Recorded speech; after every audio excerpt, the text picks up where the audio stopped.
So I pinned them all and super glued them, and most of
somebody's on the ball today.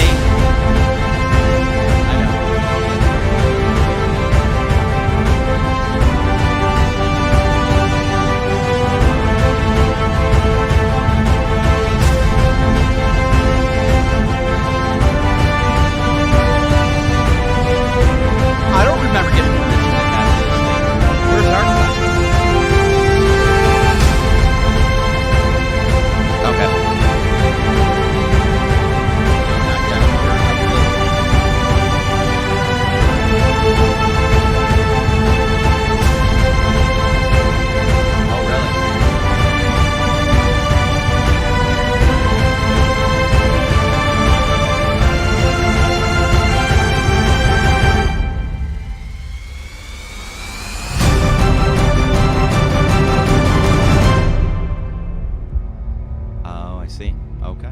Good to know.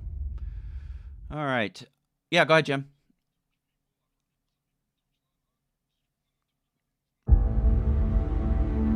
Well, you know, we have met every... Yeah, no, we've met every criteria for that level other than having 75 people commenting at one time during a show. So, I mean, that's the only thing we have not met as far as the requirement to go to the next level, which, you know, like I said, I don't know if I'm comfortable with that restriction. I've only been able to do Twitch, and then I like having the option of going out everywhere at the same time. So I'm not terribly heartbroken over that anyway. So while it's counting down, we're in our last minute 40 here. So, you know, obviously we're going to be talking about Andy, some better than others. So please, you know, take your time, reminisce as much as you'd like, celebrate the guy's life and his skills and friendliness. And, you know, Gaz, you and him shared hotel rooms and stuff when you came from food teams, right?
All right, guys, here we go. We're transitioning into the intro.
everybody. This is G, and you're listening to the SITREP podcast, your home for everything related to military wargaming.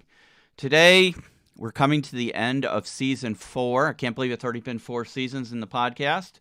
As we close out the season, we're going to take a special opportunity to remember a dear friend and supporter of not only this channel, but of wargaming in general, and a master painter, and we'll talk more in depth, but to our dear friend Andy Zeck, who passed away last month unexpectedly.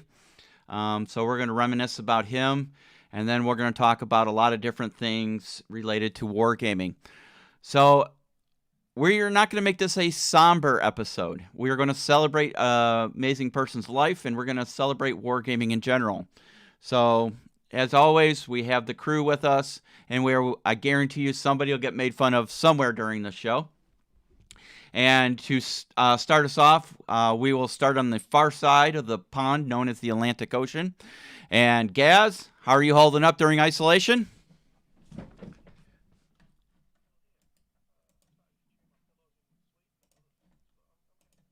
Excellent.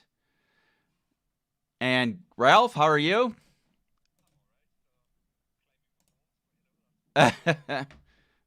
Yeah. All right. Let's see here. For some reason, I am not getting much as far as audio for you guys. Hold on. Let me check. Ralph, give me a sound check, would you, bud? Yeah, still not showing you here. Hold on a minute, guys. One more time. Let's try that. Go ahead and try that. How's this going? Ah, there we go. Better? Yep, better. Okay. Isn't technology a wonderful thing? It's supposed to make your life easier, but I don't see that. Okay. And again, Gaz and Ralph are joining us, and Gaz is holding up in isolation and all that good stuff. On this side of the pond known as the Atlantic Ocean, down in Florida, the one, the only, the big Jim Mariskany. Jim, how you doing today? A roll of toilet paper lasts me 6.17 days. Did you use the cardboard at the end? Good supply officer has enough to get him through the crisis, so I'm good. I've got plenty, but I'm just letting you know that we have data. We just got some, so I think my missus will start selling it on Amazon for Oh my eBay God. for like £100 a roll, you know, make some money off it. There you go.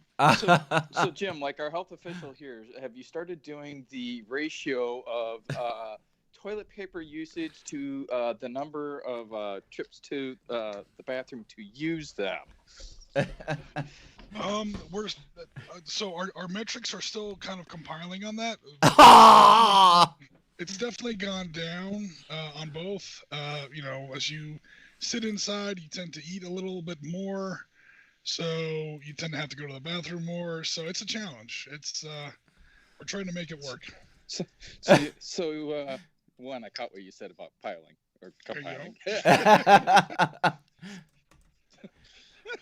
I forgot what I was going to say.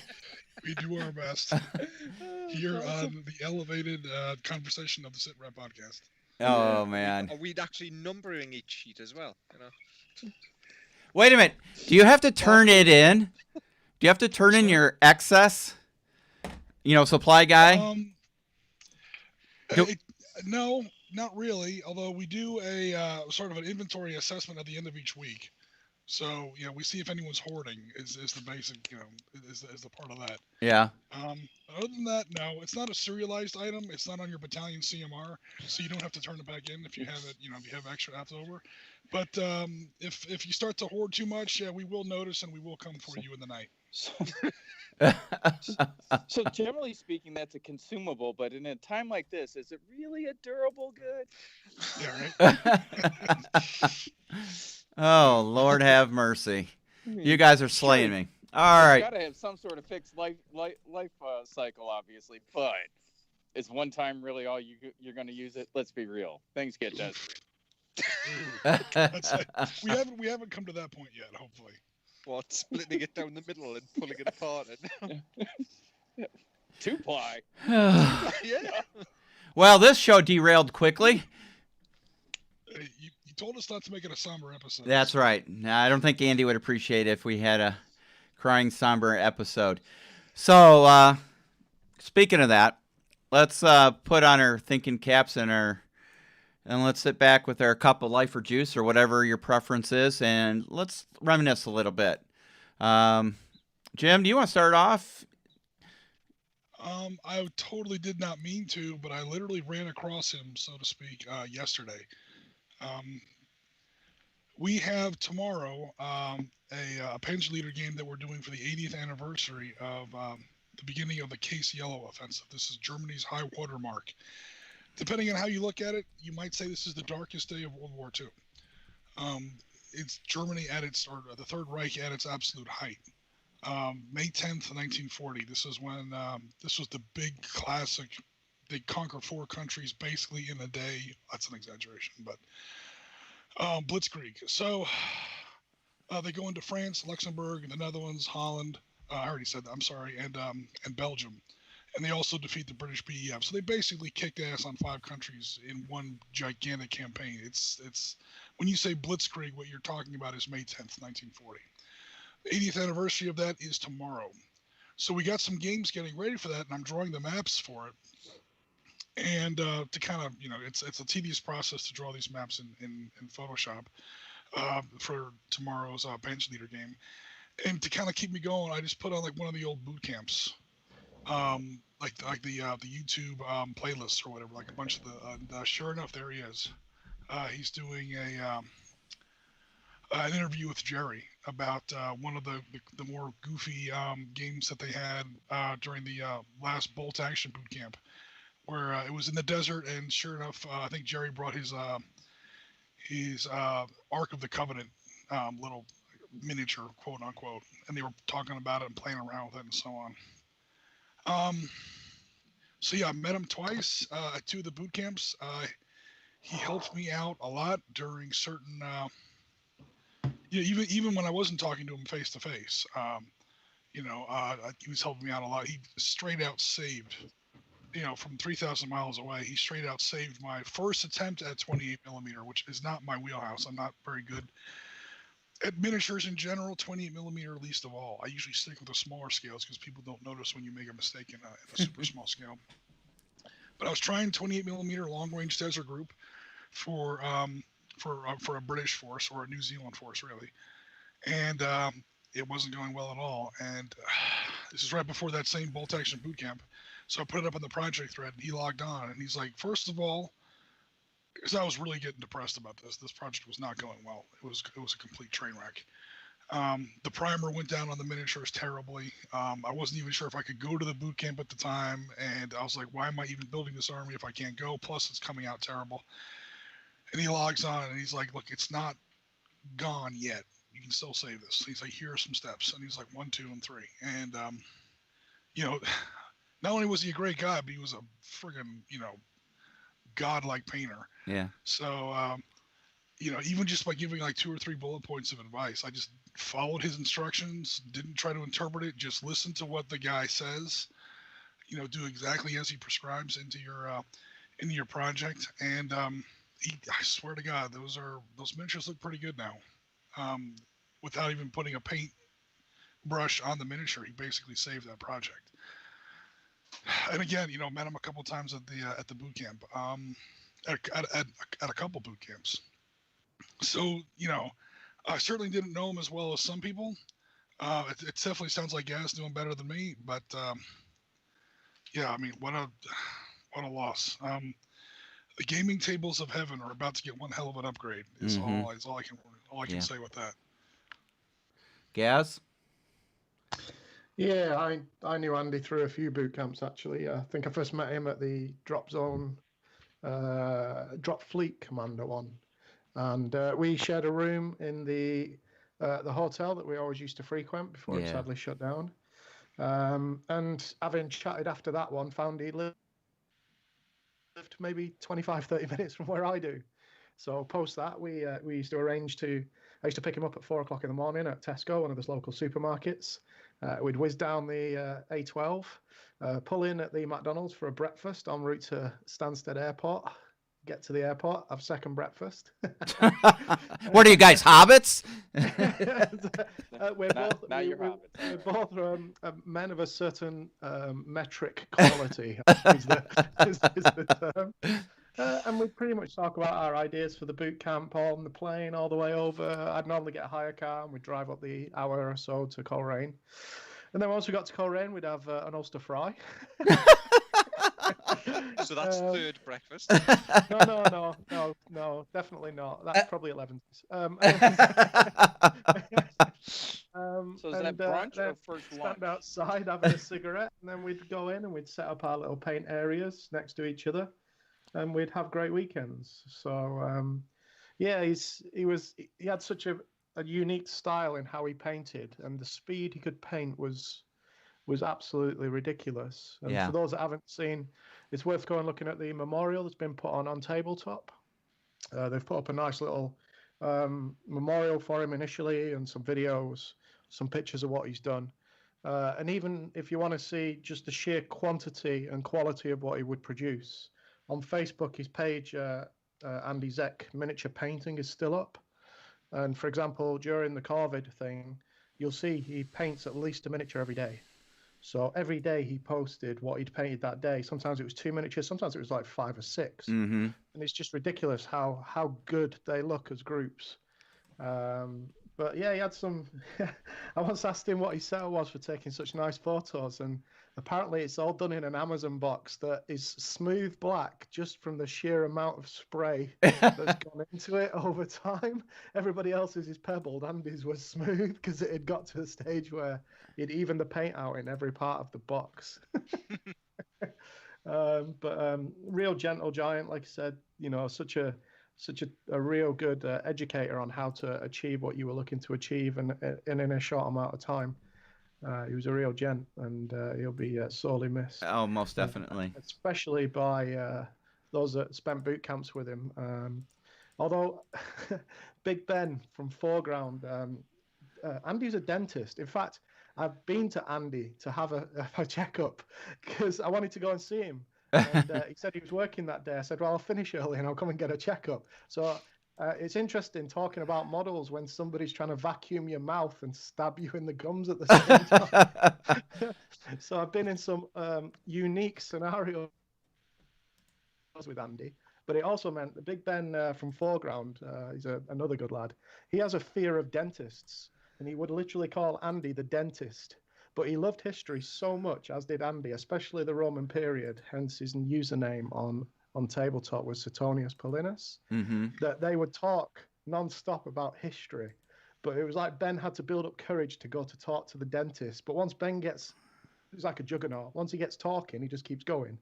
So once he got the courage to go and speak to Andy the first time, they hit it off like, two brothers from different mothers. And it was some interesting conversations of history came out of that. And the sheer breadth of knowledge both of them have on things is impressive. Yeah, But, and right now I'm for anybody who might be watching, and obviously we'll be recording this for later. For those not catching it live, I'm showing a lot of Andy's work right now off his Facebook page. So just amazing work. So. Yeah, and no sort of period, no genre. It is just what he fancied in the day. Yeah. He'll have everything from Star Wars Legion to Vietnam to Roman, to stuff like saga or historical, medieval, up to modern. You'll have Spectre. He's painted a lot of the Spectre range. A lot. I think people won't realize until they see his work in that gallery and on his page how many companies were actually using models that Andy painted. Yep. So I think in the early days Spectre did. And their photography was some of his stuff, or for the UK branch or the Facebook page. Vitrix, I think he was one of the first ones to paint one of the Roman cavalry that they brought out quite recently, so it featured on their page. And just model after model that were done in such a short time to such a great quality. He did the work for Tiny Terrain as well. Tiny Terrain used Andy's work for the Chechenian stuff that they were doing. Oh yeah, he had a big thing. Yeah, I remember he put up a lot of that. Bolt action again, lots of bolt action out there this year. One of your favourites, Rock's Drift. Yeah. Yeah. He did a superb set for Rock's Drift. Yeah, I'm showing the Ember team right now. that's from Spectre. He did their painting for that team. So, yeah, his Romans are amazing. And the amazing thing is, it only takes him a couple hours to paint a miniature. He doesn't spend days. These are, he had a process where he could get through miniatures so quick, and the results are amazing. Yeah, and that would probably be the first one. Once he got the first one done, yeah, he kind of picked up speed, which was even worse.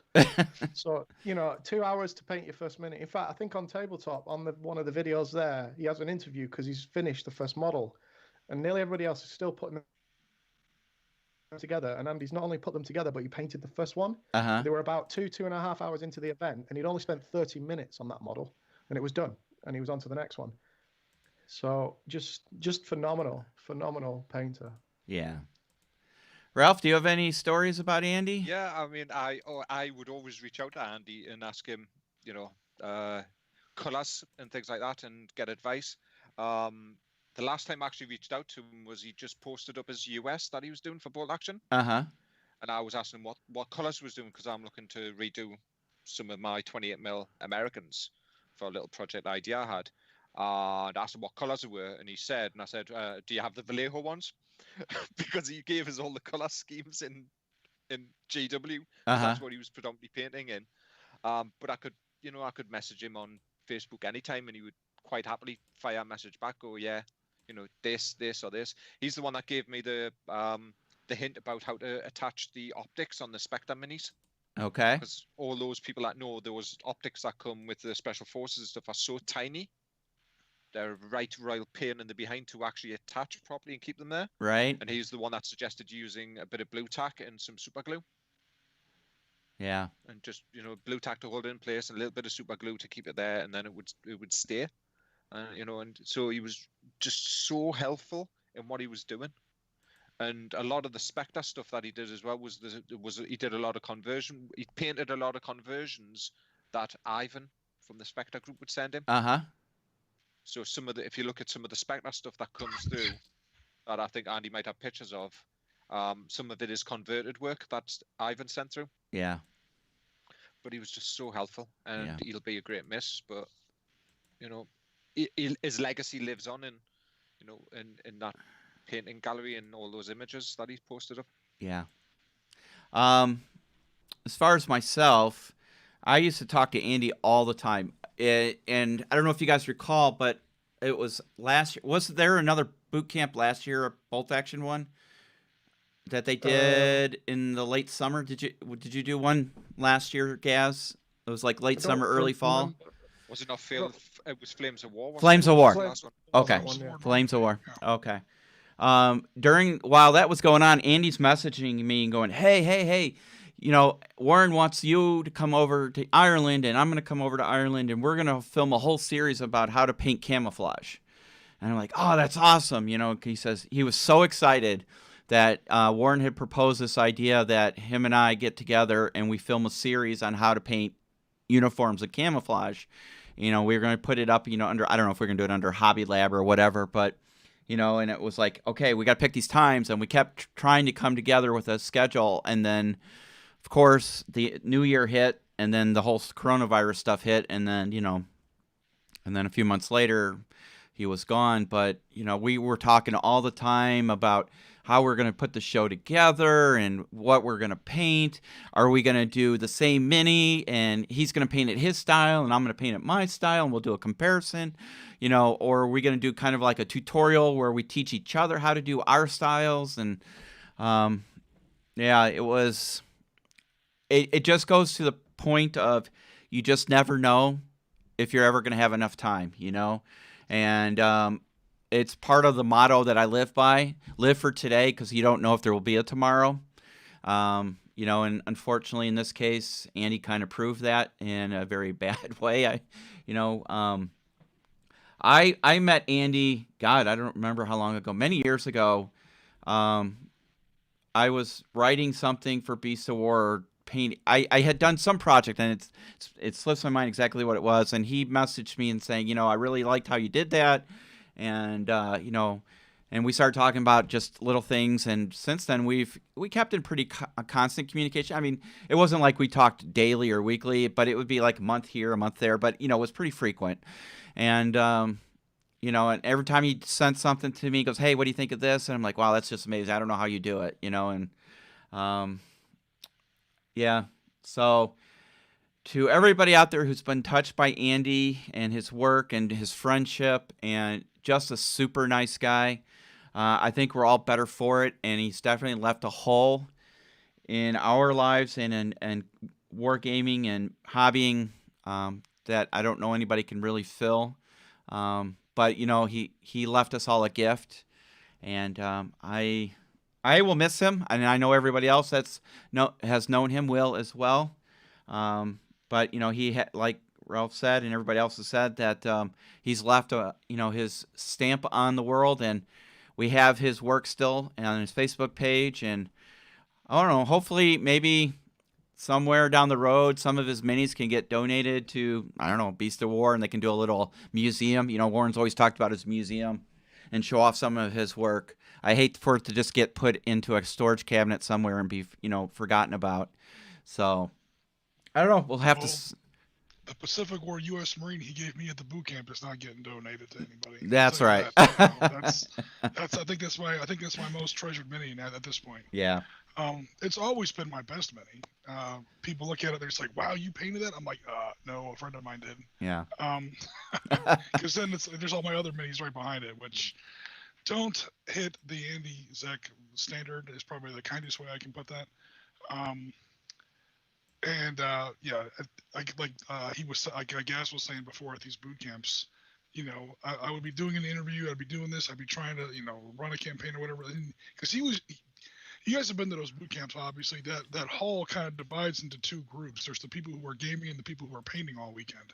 Gas. And I'm usually in the gaming area. Yeah. And then as I come back out, I'm like kind of peeking, like I go outside for a smoke or something. You go through that green room and you kind of look over people's shoulders and you're like, oh, like check out what people are doing.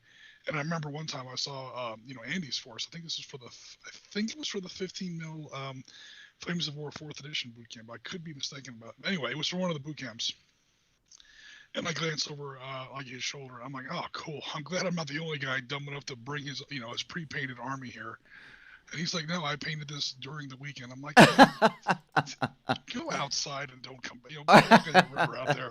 Now I feel terrible. Yeah. But yeah, just the speed that the guy would work at, as well as everything else, was just phenomenal. Yeah, and he did some really great customization and kit bashing.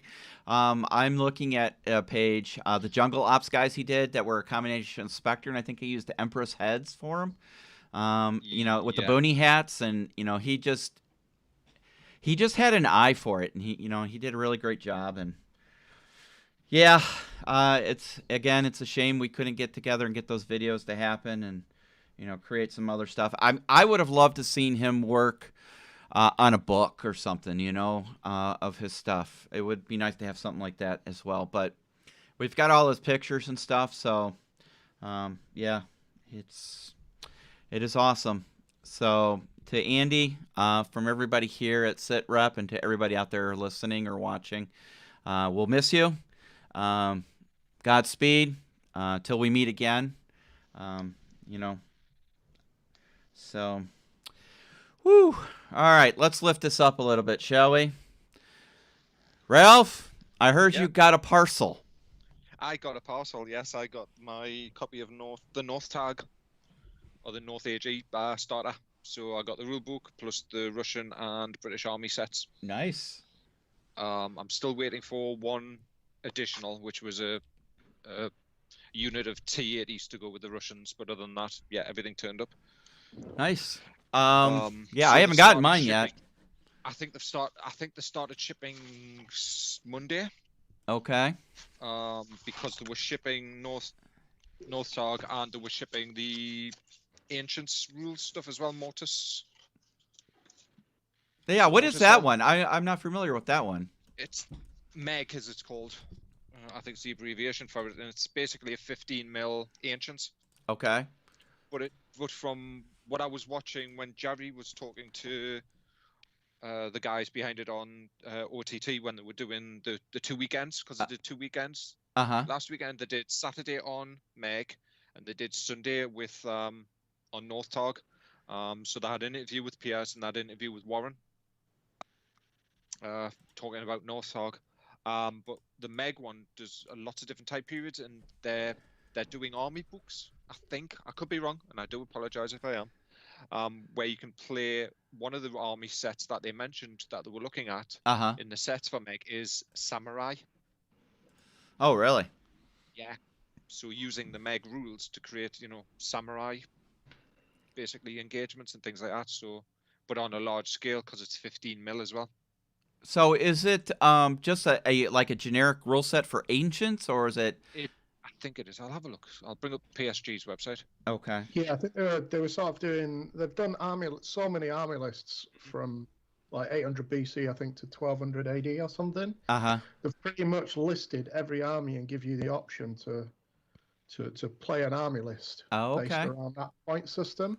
So you can pretty much, it's agnostic up to a point with models, because you just bring what you want to that game and keep them from any time period you want, or you could literally fantasize it by playing them out of time periods if that's your thing as well. But I think the sheer volume of it was ridiculous. Yeah, it's Mortem et Glorum. And a starting Roman army set, which is now out of stock. 15 mil unicast Romans. You get 2 councillors, 2 mountain generals, 8 cataphracts, 12. I'm not even going to start pronouncing the Roman names. 35 quid. So it's 2, 4, 12, 24, 32. Plus 48, plus another 16. So roughly $50 US. Is it a type of Roman infantry or type of Roman? Yeah, it's late Roman Imperial Army. Oh, cool. All right, just looking on here, 650 plus army lists. Wow. All right. Yeah. That's crazy. Yeah. So that came out on, and of course North AG came out at the same time, and then they were doing different things with that, because there's a set they do for Mortem et Glorium is called a companion box. So you're getting the rules plus a bunch of other bits.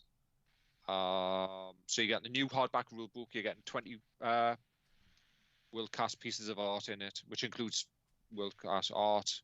Some other bits as well, like command cards and discs and things like that, on like a nice box set.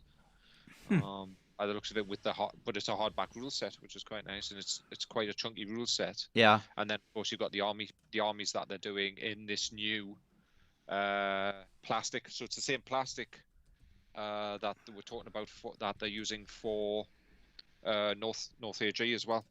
So it's like a hard plastic. It's a bit like the Legion. I think they said it's similar to how FFG do Legion. Okay. So yes, there is going to be a little bit of bend, but a little bit of hot water, straight out the gun barrels and things like that on the tanks and things. Gotcha. But what they're saying is, because they're doing it this way, the time to create it, and the size of armies, you can go right the way down to this 15 mil, 10 mil scale and still keep really good quality detail. So say, for example, say they did North AG in 20 mil, similar to, say, Team Yankee. What you're talking for, say, a Team Yankee army, about, 50, 60 quid? Okay. Roughly. You're talking with North AG, something like 30 quid. The way that they've done it, the costings seem to be so much less in the way that they're doing it. So I think, it as they said, this could be a game changer for them. So I'm looking here at the British Army starter, which is what you get in the box set. By itself is £30. Interesting. And you get 4 chieftains, 4 FV4 through to APCs, 2 scimitars with different turret armors. So you're getting the Scorpion or the Scimitar, so you can pick which one you want, and 35 infantry. That's the British starter. So that it's It's nice. I mean, I haven't had a proper go through it all just to make sure, you know, what's there. But I had a quick look at the sculpts, and I had a quick look at especially the Russian BMPs and stuff, and looked really, really crisp and really, really nice. Yeah. So I think getting that on the table, getting some paint down on it, I think they're going to be really easy to paint as well, because it'll just be blasting with the airbrush. You know, get some color on them, and I think, you know, they'll look really nice. And these are 10 mil, right? It's 10. These are 10 mil. Yeah. It's 10 mil. Which... I mean, as we've had an interview with Piers, as he said, you know, you can go from 10 right the way up to 20, or you could, if you wanted, and if you had the parking lot available, you probably could go 28. But imagine doing 28 mil chieftains. No. No. You need something like Ohio State Stadium to run it in, you know, and be massive. No, you know, She says no, but I've seen the driveway. Yeah. What do you think, Gaz? You think we'd turn the driveway into a heck, I got a backyard that could handle. I was going to say, when you were a kid, you were playing with green soldiers in the back garden that were made of plastic. Why not just scale up to their 28 mil-ish. Turn the back garden into the new battlefield. Right. There's some serious trees in your back garden, though. You might have to have it played in a place with redwoods. Oh no, man! Right. No, we could just use it as terrain. To lift something, you might have to make up some new rules. But yeah. But yeah, so that turned up. So it was a nice little surprise. Awesome. Any other things news-wise your way? I think there's been some news dropped. I mean, Tim's been posting up some stuff from Footsore, haven't you? He's posted up. There's a new Russian vehicle he's done? I know he's done 3 versions of the Tiger, which is their version of the Jeep, basically, with the automated turret and stuff like that he showed. Yeah. And then he's put up a large transport truck. Yeah. I think he showed off. I know this past week as well. I think it was this past week that Contact Front posted up a playthrough with their Special Forces rules. Oh yeah. Yeah, Wednesday they did it. I didn't get to see it. I don't know. Did you watch it, Marty? I watched the majority of it. I had to dip out for a little bit because I actually did some work. You know, not enough to miss most of a 2-hour game, so I'm not working hard. But but yeah, I did get a chance to watch Carl and Martin play a little bit, and he continues to kind of refine his game, and Martin continues to put the hurt on him. So I do think that resolve that explosive rule that we were fighting with that one time. I remember we were having a tough time in our playthrough. We were having a tough time with their explosives rule. Yeah. That M203 grenade launcher into my Taliban, and then also I think the insurgent bleed out rule. We were having a little bit of difficulty with. Yeah. I'll actually have to check that out and see if that gets kind of resolved. So the bleed out rule was changed in version 2. So what version are they on? I mean, because it just came out. So are they already updated a couple times? Well, it's not really version 2, if you will. It's kind of an errata thing. Okay. Or a 1.5, if you will. Sure. So yeah, like I said, they continue to refine it, as well as Carl just keeps pumping out more stuff. As he's got his special forces stuff. He's working on a Vietnam one as we speak. So. Gotcha. Yeah, the game was the system was solid. When you and I played virtually, it wasn't. We tried not to. I didn't want to bash on the game at all, because the game you could tell was solid. Yeah. It's just I think the rule book needed to get another. Brush up or whatever. Because some of the rules I could kind of tell what they sort of meant, but it wasn't clear about a couple things. D6 or whatever it was for explosive damage.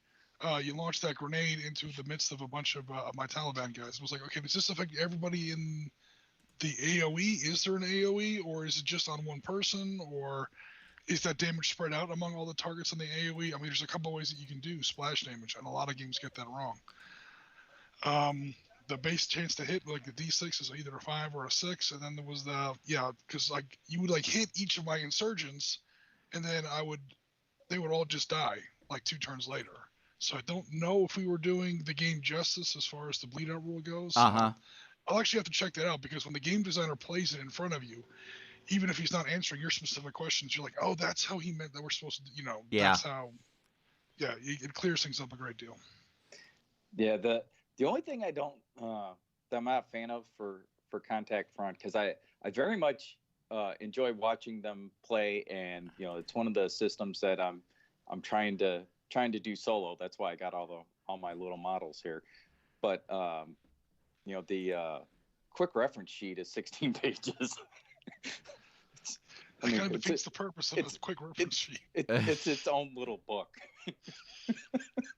but the game's it's crunchy that way. So and I can see why it's that way.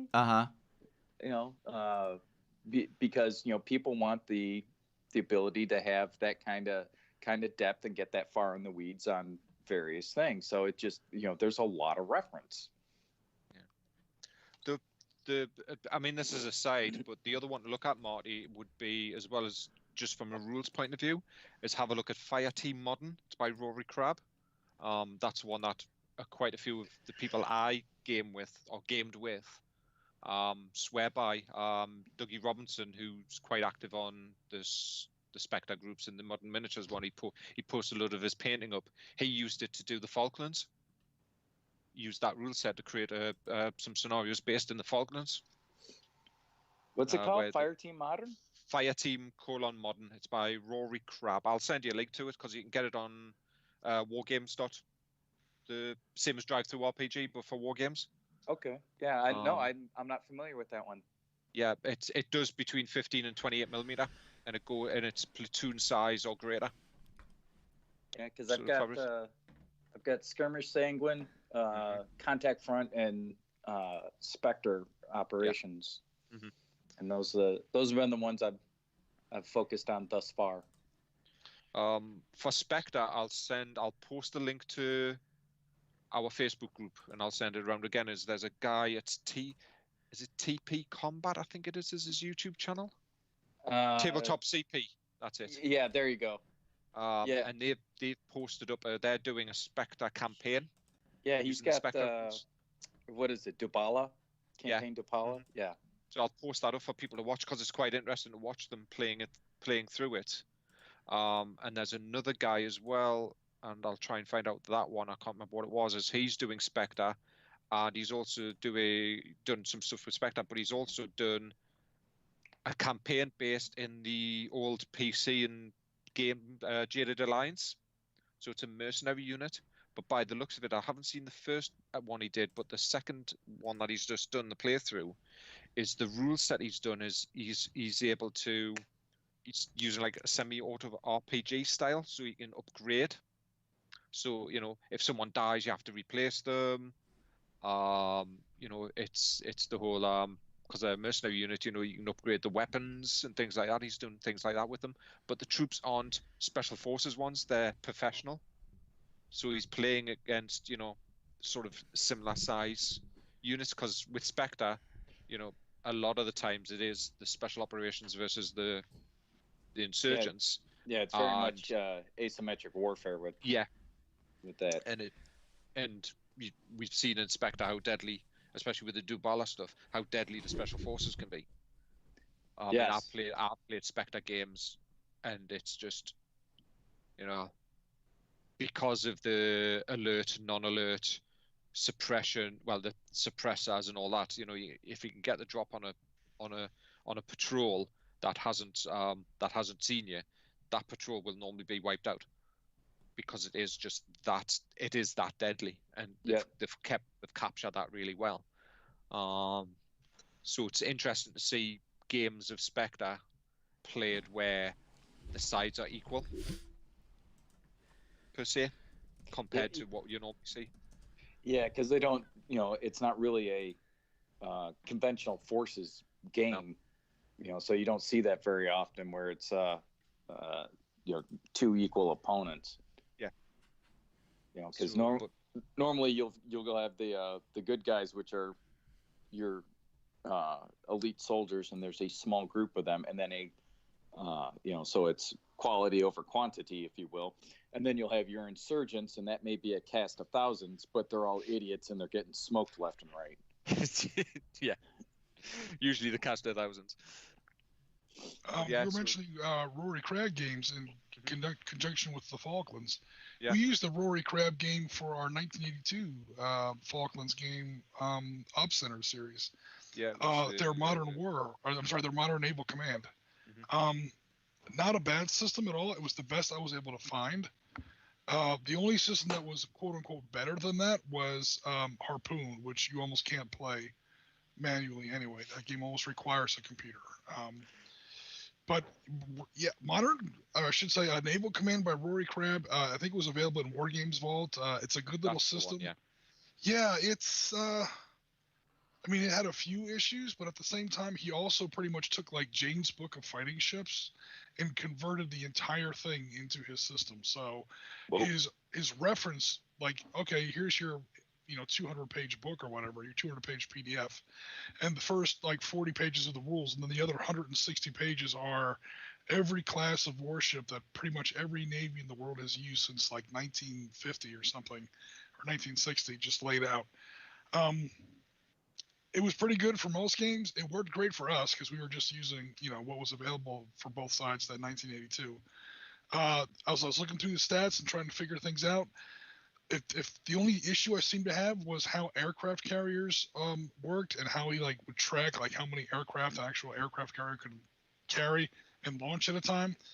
It was like, okay, HMS Invincible can launch 8 Harriers. And here's USS Enterprise. Not that they would have fought, but USS Enterprise, USS Nimitz, they carry 12. I'm like, no, dude, they carry over 100 aircraft. What are you talking about? There was some small issues like that. Again, a Nimitz-class aircraft carrier, once you put it on the table, the game's basically over anyway. So I don't know if it was a game balance thing.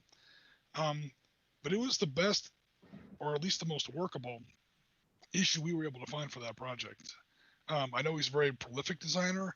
He goes across all different kinds of, like I said, we're talking about a special forces skirmish game, and I'm talking about large scale naval combat, throwing nuclear powered aircraft carriers at each other. So he definitely has a range. He does a lot of different designs across a lot of different genres. And again, his stuff is usually available over at Wargamer Vault. So yeah, he's definitely someone to keep an eye on. Yeah, there's quite a bit in there in the stuff that he does and things like in just the different things, because he does I think it's part of the same one. Yeah, he does something called Lock On or similar products. Hang on, is that one of his? I think it is. So one of the air combat ones? Yeah, it's the air combat. He does Target Lock On, which is air combat. He does the naval one, which is the one you've done. He does pre-dreadnoughts for the naval rules as well. Rise of the Battleships. So nice. That looks like that's from 1870s to 1905. That's a fun period. I had an old metagames had one called Fire When Ready, and it was the exact same period. It's basically the Age of Steam but pre-Dreadnought. Yeah. So 1850, no, not that early. Post Monitor and Merrimack stuff. So Age of Steam, yeah, turrets and steam. So this is late Ironclad pre-Dreadnought era of combat. That's probably the better way to put it. Yeah, which is interesting. He's also got a set, because we are branching out, and it's not just moderns we're looking at. He does a pike and shot rule set called Cavalier. So that's English Civil War and the 30 Years' War and the Italian Wars sort of period. Rasmus would be interested in that. Yeah. So he's very, very prolific in what he's doing. I do have a question for people. Is anybody backing the second Kickstarter for the Baron? Oh, crap. Oh, the Baron miniatures? No, it's the Baron Saga. It's the Magna Carta, the English Civil War period. The Barons. Oh, God. So 12th and 13th century. Yeah, that stuff. I can't say I have, no. Baron's War. That's it. Baron's War. Because they've done a second Kickstarter for it. These are medieval. So it's 1250 to 1217. So they've just done a second Kickstarter for a bunch of their minis. and Andy's writing some rule set for it as well.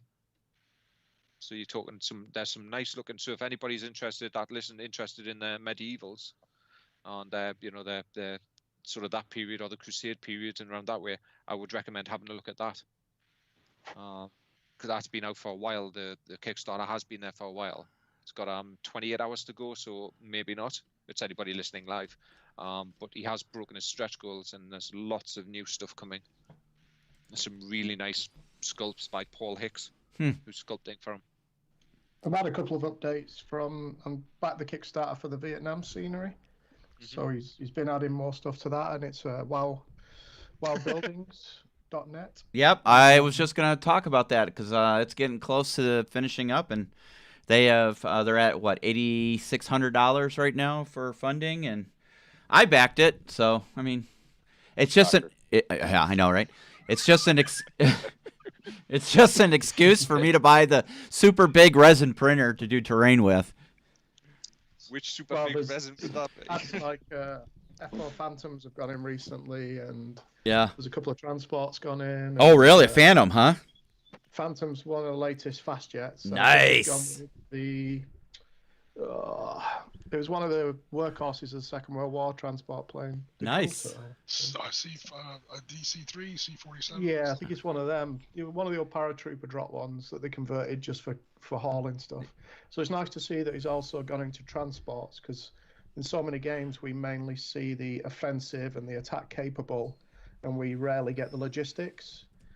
So to have options to put an airfield together that features transport aircraft as well as fast air is going to be nice. It's a bit extra, but I mean, he's done all sorts. He's added palm trees recently, and machine gun pits, mortar pits, towers, shanty towns.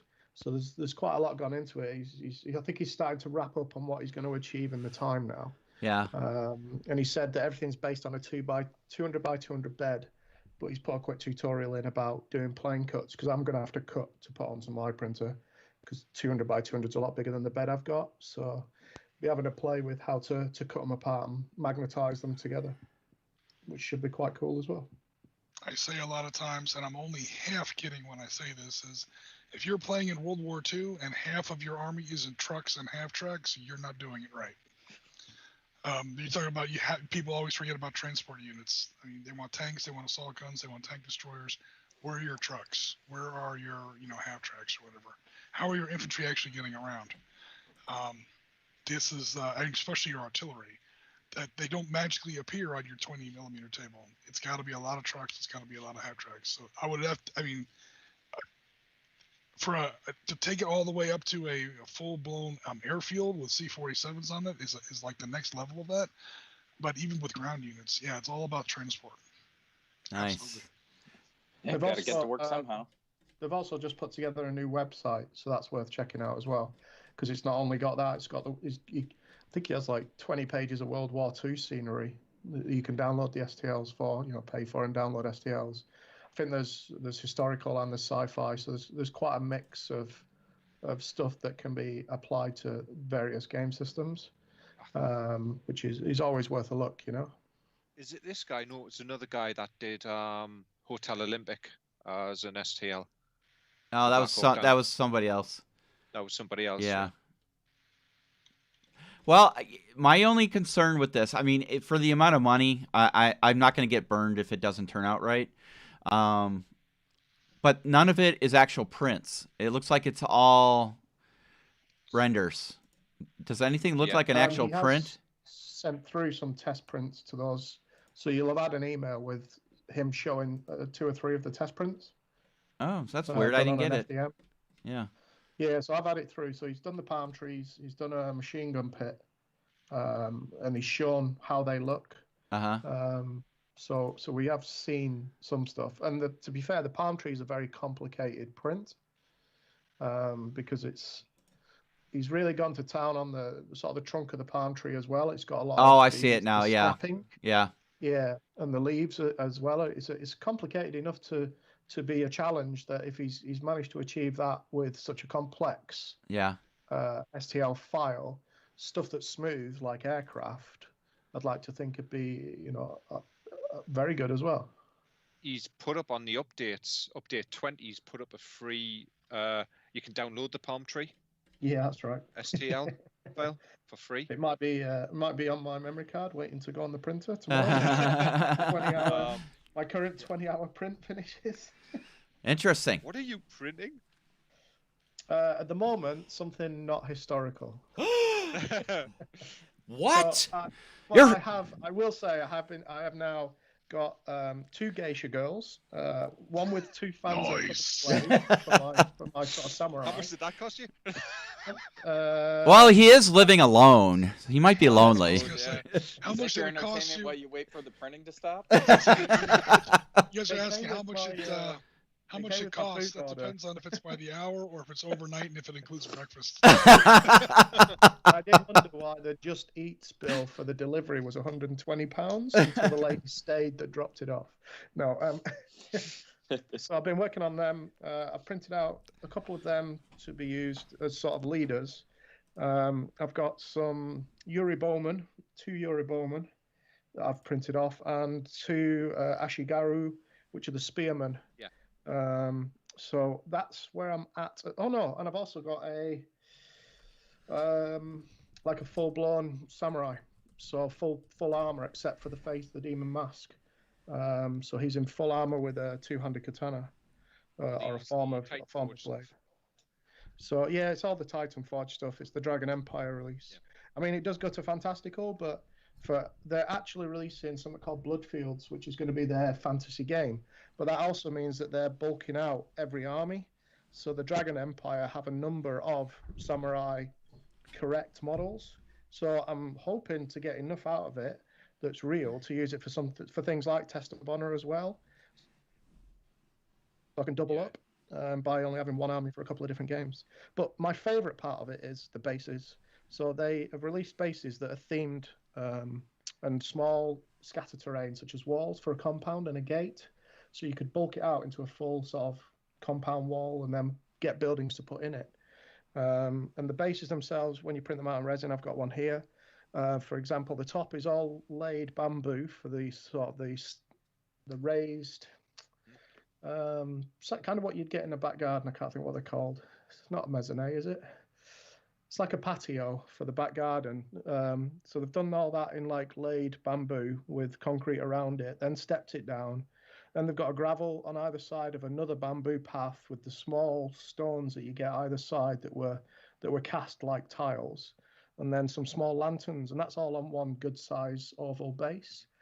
But they release 40 to 50 themed bases with every type of release. So for the Dragon Empire, I've got round and square and rectangular and oval bases of all various sizes that I can also now cut. So it means when I do put the army together of samurai, all the bases pretty much will be different, because it'll either all be the 25s that they're released, or it'll be 25mm bases I punched out of the larger bases. So it keeps pretty much every base different, even for a large army. Did you see the 3D Alien Worlds tea house that was mentioned? Yeah, the thing is, it's one of them that how many do you follow when it comes to Kickstarters and patrons and. Well, this was just to purchase the STL file. The reason I mentioned that one is it's interesting that they've done the tea house and they've made spots inside of the stone lantern to mount LEDs. What? Yeah, they planned ahead for that one. Yeah. That's crazy. So it's $8 for the STL file to get this Japanese tea house with walls and everything in it.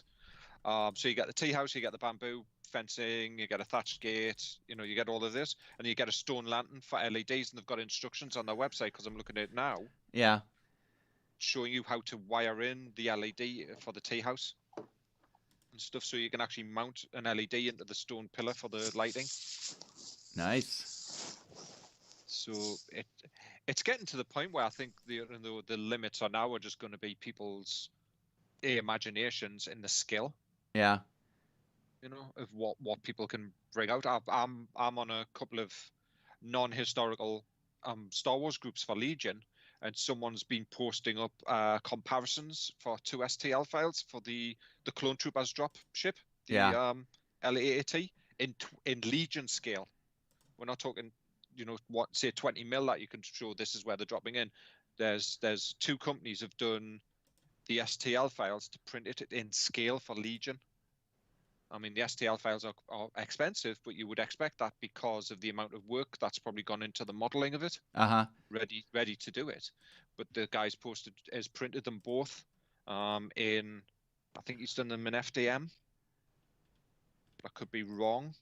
And he's given a comparison because I know somebody on the OTT website's printing his off in resin. Gotcha. On a resin printer. So, you know, it is getting to the point where we are going to be limited to the size of the base and what people are producing, and whether we can catch up, or do we just stick with one and just concentrate on what they're doing? But there's so much out there. Gotcha. Well, what are you gonna do? Yeah, there's so much out there, and phew. You're not trying to spend money again, are you, G? No. We could do that for you. I know you could. That's the problem. I know. Yeah, I was looking over the Vietnam buildings, so that'll be an interesting project. Let's do a quick update to our 13 days, 13 hours. So, Gaz, you've been cranking away on those. I'm almost done with everything I got here. I think all I have left is the security detail, the State Department guys. Yeah. Do we need anything else at this time other than the compound? I don't think so. I've got one model left to do. Okay. And these are the ones we added extra. Okay. So that should take us up to around 40, maybe 39, because my tracksuit guys came in first in that painting comp. So it's in the yearly one now, which doesn't happen until December. So I'll probably leave him there so I don't lose him. Gotcha. So I'll really chuff with that. And yeah, this week we did the second of my RPG guys. Okay. Because, you know, who doesn't like some randomly fired rocket-propelled explosives in a compound to mix it up with the GRS when they get there, if they get there. Okay. Hey, Jim. And yeah, this guy's definitely rocking. This guy's definitely rocking some upgraded gear because instead of flip-flops, he's wearing Crocs. Nice. So he's obviously like a team leader. And the final guy is kind of from one of the other ranges. He's one of the more sort of the militia guys that actually are geared up for it. So he'll be the last one from this end before we box them up to send them over. And then, like you said, we've already got the ambassador, which you did quite a while back on. Yep. A video. The vehicles now, I think we've got. How many vehicles are we up to now? Oh, I've got the technical that Marty did. You've got your blue vehicle, white vehicle, and I have another SUV that I didn't, and I painted off camera, so cool. I didn't think we needed to do all three on camera. So, yeah, so we've got the 3 vehicles that we need. I think there was 4 or 5 Feb 17. Yeah.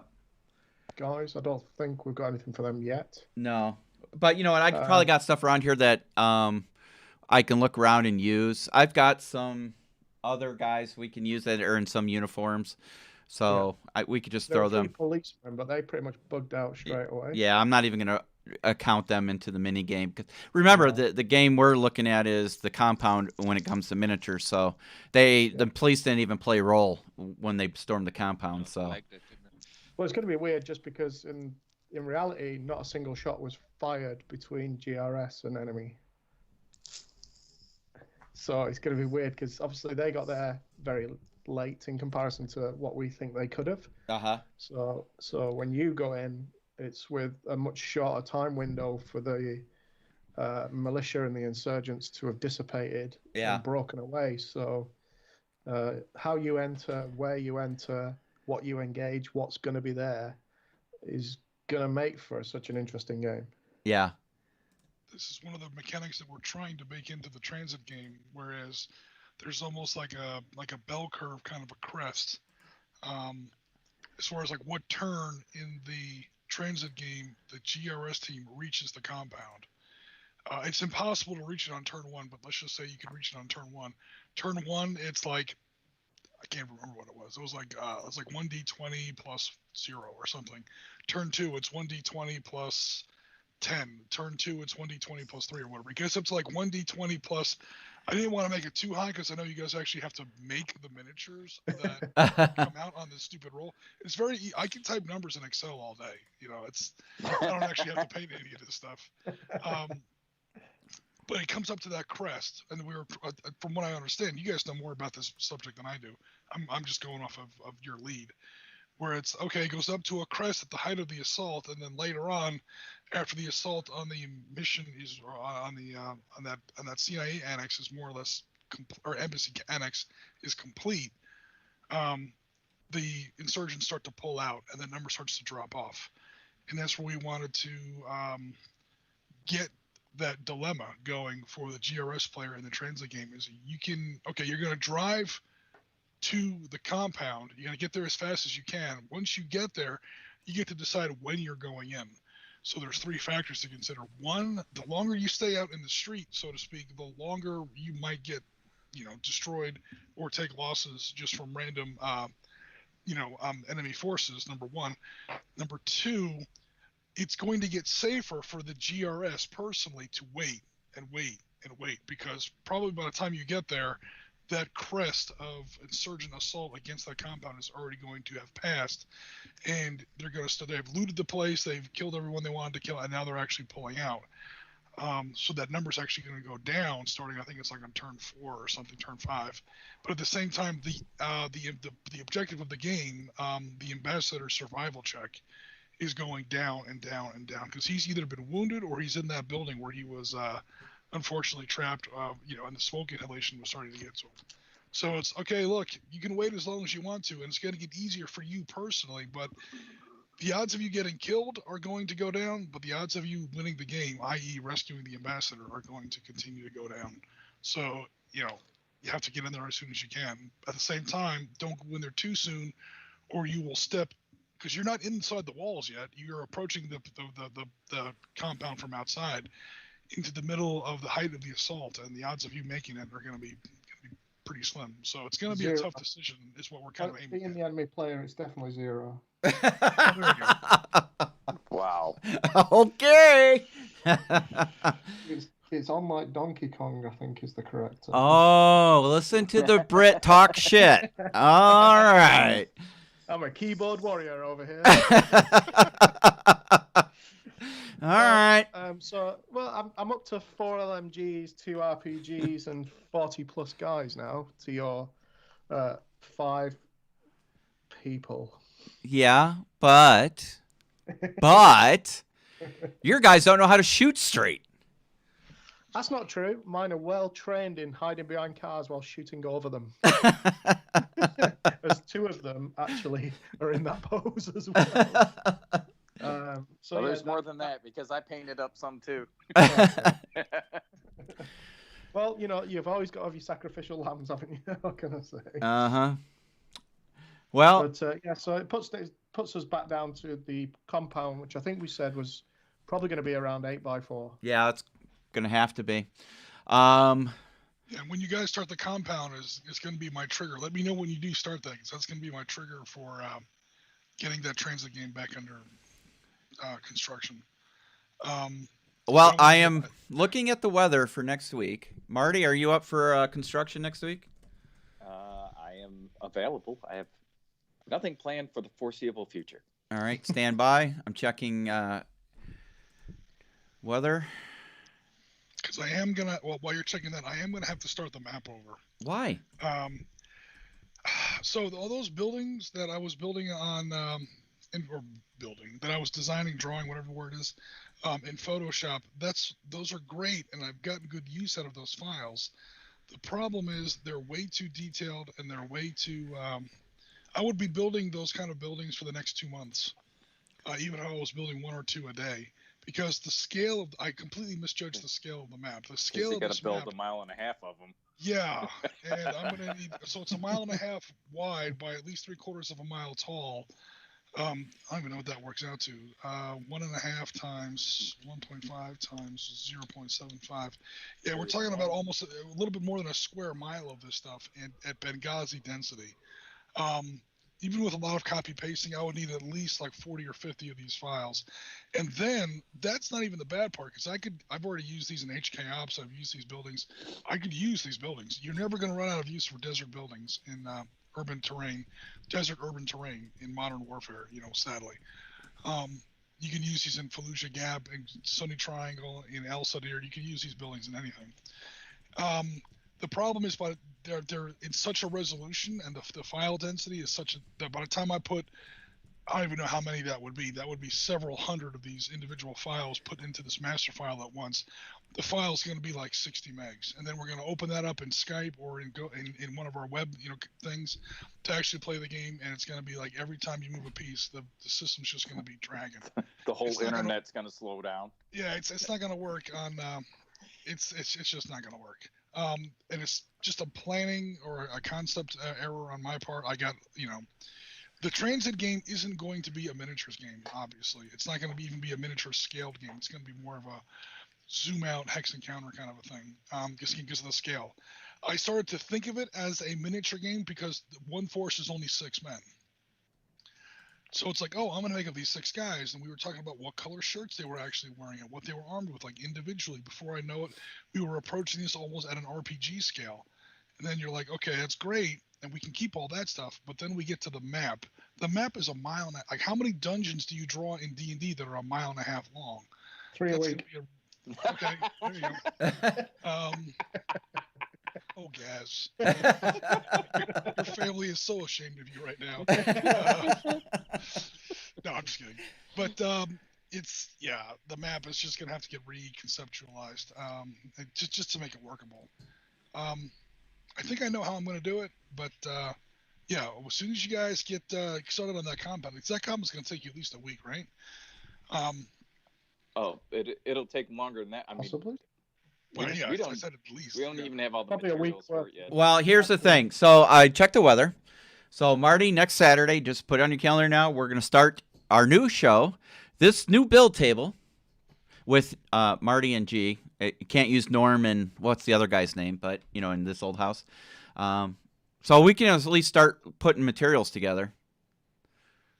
So Awesome. you're on the books for next week, Marty. Okay. It's supposed to rain all weekend, 80% chance is what they're saying. Oh, so we doing this In my garage. Yeah. We'll just pull the cars out of the garage and we'll An use my 8-foot garage. table, you can keep 2 meters apart. You can be 8 foot away from each other. Well, yeah.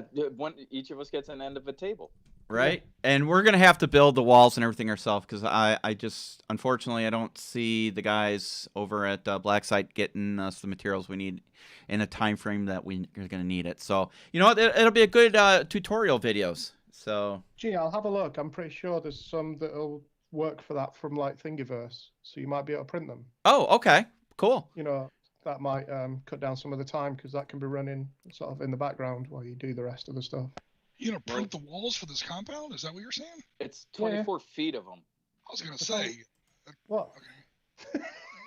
It's not my printer, it's G's. I don't know anything about 3D printing, so you guys start talking about 3D printing, I get very quiet. But So I could probably make the walls significantly cheaper and faster. That'd be a caulking idea. We're going to do them out of, what are we going to do them out of, bud? I cork? can do them out of cork. I can do them out of foam. I mean, I think it's just anything that's the right height and width. It's just the hardest thing with the walls will be the base because you need it to be able to stand up itself. We will. We'll probably tap it in and glue it down, yeah? We'll put some supports. We'll use like some wire and we'll drill into the board and, almost like rebar. We'll pin it. Yeah, we'll pin it. Yeah, that sounds cool. So how about this, G? Yo. I will do a couple of cork sections. Yeah. And a couple of foam sections. Yep. And I'll bring them over, and then we'll decide. Perfect. Yeah. If you have a bit of a hobby session to paint them and see which one's easier to do that part as well, because you might pick one that you think's prettier, but then it takes 10 hours more because it's more difficult to work with when it came to doing the last bits. Yeah, because like if you use foam board, you're gonna have to texture it. Yeah, and the porosity of stuff and stuff affects Yep. it as well. And with cork, what I've what I found is, I use an emulsion paint. The texture looks pretty good, but with the emulsion paint, I have had to, for the buildings and compound that I've made thus far out of them, I had to put 3 coats on. And Are you PVA sealing it first? No, the emulsion paint has PVA in it, and I want it to be absorbed into the cork because that's what makes the cork solid. Otherwise, it's kind of flimsy. You can thin PVA down and then spray it on with like a spray bottle, which obviously helps with time and stuff. Yeah. So I tried to kind of kill 2 birds with 1 stone by running my first layer of emulsion paint really thin, because like I said, I want it to be absorbed into the cork as much as possible. And then after that, I really focus on trying to get the color right, if you will. But there's PVA in it in each application as well. It's not just straight paint, because my building's hard enough that I can now use it as a football. I believe there should be a video of that. Oh. Yeah. Using it as a football or painting it? I'm going to call you out on that. I want to see you punt your building. Now, are you saying football is an American football or that fake stuff that you guys call football? If you're kicking it doesn't matter. Yeah. The one that involves feet a lot more than the other one. Don't get me on baseball. How you stole that from us. Oh, whoa. Sir. Basketball from France. Baseball from, Whoa. Who steals anything from the French? The French give it away. I was going to equate American football and rugby, so I think the only real sport you've got is the fake wrestling. Okay. All right. Here it comes. I'm winding up. All right. So let's talk about how we stole these sports from you. Let's start with baseball. We took your lame-ass sport, we refined it, and made it a multi-billion-dollar industry. How's cricket doing in the world? Just asking. Or what's the other one that supposedly baseball's built off of? Pins and needles or whatever. Pickleball. I don't know what it's called. So we took we have refined and made it our American pastime because it's an amazing game. I agree. It's the only game I know that you can spend all day sat there on your ass eating while watching. Exactly. Doing what America does best. I was gonna say, baseball, you can pretty much sit there on your ass eating food playing. You don't even really. Oh, it's not that. Come on. 80% of baseball is sitting on your ass, like waiting for your turn. You get 3 swings of the bat, then you sit back down for another 3 hours. Come on, Tim. What's funner than beer league? You can tell softball, sports gone wrong when you have to wait. Stop There's the a game keg on second base. Played, so there's no mistake. Shit. Then. See that at a cricket. Yeah, right? Nobody's wearing little fancy ties and little short pants and little bowler hats. That's because they don't come in It's quadruple popular XL. in India. They love that game in India. Well, India, South Africa, Australia. Yeah, but they all want to come to the United States and live the American dream. So Hey, I'm there. coming next year. That's right. See? Japanese love baseball. Yeah, they love their baseball. But, they play it differently. I mean, it's played the same but different. It's not as cutthroat there, I don't think. I think there's still that decorum of the Japanese manners and politeness and all that stuff. Where here, we're going to take your ass out. Like the 60s. Right? We're going to take your ass out. Yeah. That slide at home plate when the catcher doesn't get out of the way. Yeah. Sorry, I'm coming through. Oh, yeah. Freight train coming through. I ain't stopping. Yeah, how you doing? We're going to steal first base. What do you think about that? There you go. The umpire's picking up body parts after the guy tries to make that slide into home. Yeah. Yeah, spiking a dude at second He base. Break up starts a spitting on double the play. spitting tobacco juice on the umpire. The good old days. I miss baseball. About this time, I've gone to at least 3 or 4 baseball games. Oh, well, what are you going to do? I'd like to see American football again. Baseball's never appealed to me just because of how long the game is, if I'm honest. an amazing game when the weather's beautiful and you're sitting out in the box seats or whatever, and you have your beer and your hot dog and all that stuff. And it's a lot different when you have two teams that really want to play, or you have two teams that are just playing because they have to play. Like if you go to our what we call our AAA or single A teams, those are our farm leagues, the ones that are below the majors. Those kids are playing their hearts out because they want to make it to the majors. So those games are usually a lot better than major league games. Well, the same with football. A lot of people like college ball a lot better than pro, is because it's almost the same reasons. They're desperately trying to get picked up by a major league like an NFL team or whatever. Yeah.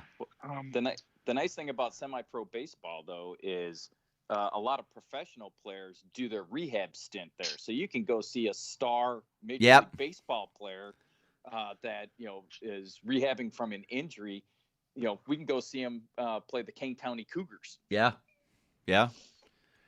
So yeah, it's a good thing. Everybody has their things. I still to this day want to go to England to watch a football match. I don't know if I want to see Manchester or Liverpool, whoever, but I'd love to go to one of those and just soak in that atmosphere. I think that would be totally cool. Yeah, I think that how vocal the teams are, the songs they've got about players, and I think it is a different experience to what I've had when I've gone to American football games. There's kind of just a broader scope. They even have songs to take the piss out of the other team. Their star players, so that they don't just have songs for their own players. They have songs that are not as appreciative of the opposing team players as well a lot of the time. You missed the ones about the referee as well, guys. Yeah, there is that as well. So you don't see that in an American football stadium game, but American hockey. Holy crap, man. Some of the stuff that gets said and yelled at the fans, and people are literally bleeding on the ice, and they're like, "Let's drag them off." Come on. All right. So we have shots fired from Poland. I don't know if you guys are following the comments, but our favorite Polish man, Piotr, has baseball. Is that even a game? I'm like, ugh, dude. And then he has the gall to put in lacrosse. Hey, you know what? Piotr is gold with me, so I'm going to go ahead and step up and draw a little bit of that fire. First of all, to kind of cheer up the video a little bit more, I have been told Piotr was apologetic. He could not take part in our 80th anniversary game tomorrow because I think tomorrow is the first anniversary of his wedding to his wife. Oh, so happy anniversary! Happy anniversary! Happy anniversary! But yeah, we using that as an excuse, Jim. I mean, once I said that Sunday's game was going to be Panzerleader, the variety and intensity of excuses that started to come in was amazing. Risky wants to play Panzerleader. Oh dear God! My grandma just died. A car just drove through my living room. I just caught the coronavirus. I mean, it was everything No, I'm just kidding. Now, we never did quite finish the rounds on what you've been doing in hobby-wise, but Piotr's definitely involved in that conversation. So whenever we come back to it, let's go ahead and stick a pin in that. Yeah. So just Jim, I was thinking about we should do. Can you build a board for Circus Maximus? I'd have to get familiar with the game, but can I build a Roman arena? Yes. You don't. You haven't played Circus Maximus? Nope. Oh my God, dude! I gotta send you a copy. It is the best. It is one of the best games from Avalon Hill outside of military strategy. Gee, guess what I've got sitting on my desktop here? I've got. Did you get a Gladiator? Or I got a PDF version of Gladiator and a PDF version of Circus Maximus. Can you send those to me, and I'll send them over to Jim, or Jim, we can get them over to Jim so he can be familiar with that. Because you could do multiplayer in that one, and it's a riot. It is, it would make for a great Sunday or Saturday stream. Top-down chariots? Yeah, it's all top-down. Yep, it's all top-down. It would take a couple hours in Photoshop to make those as transparent background PNGs. Uh-huh. And again, I'm preaching to the choir here, but it's not exactly historical, but we play Dark Star literally almost every week. Yeah. And the same about number of piece count, and a lot of our games, also our Battlefield Revolution games, also demonstrate this. That not only can the units kind of float over our game board, but they can rotate, very freely. Yeah. So you can have the actual chariot teams going around the circle. Is there some sort of a measurement system? Is it? You pick your team. You design your chariot and your team based on light, heavy, medium, your horses, and then it's each. There's squares, it's a grid on the Coliseum, on the circus, Yep. and you're doing speed on a little chart, and then you do that, and then you can do like lane changes, and there's a point where you can flip the other person's chariot, or even yourself if you go around the curve too fast. You can drag the player, you can whip the player, you can run over the player. It's a tremendously good time. Cool. Yeah, I was just asking, like, if there was, and you answered the question, if there was, like, what kind of movement or, to design that game board virtually, if there's a grid on there, or if you have to do it via, sort of like a measurement. No, it's grid. It's possible to do it. Like, we did it for Contact Front, but there's just a couple extra pieces you have to make. Yeah. You basically have to make a virtual ruler that scales with your miniature and with your table, and when you zoom in, zoom out, your ruler zooms in and out with it. What am I talking about? We also did it complete with turning wheels, Air War C-21, Naval Command by Rory Krebs we were talking about earlier. So the short answer, yes. Yes, we can start working on that. Jim, I'll send the PDF. I'll send the PDFs to everybody, G. And okay, I've just Google searched, and on the image search, you can actually see what the board looks like. Yep. There's someone's put a picture up of actually. Oh yeah, I mean, there's a ton of pictures out there. They're selling this. Camelot Games is selling it for $85. That's crazy. That's crazy. 1 inch, it's like 1 square inch. Yeah. He's got a picture of the board. Well, I can tell you, in my when the game store that we used to go to all the time was still open, we had a little group that was dedicated, diehard Circus Maximus players, and we got to the point where we took the game board and blew it up to a vinyl mat so we could play 28 millimeter Circus Maximus with miniatures, and it was amazing. I'm going to send this to everybody through Skype. Have a look at this one, G, where you want about boards. Have a look at that picture. See if it works.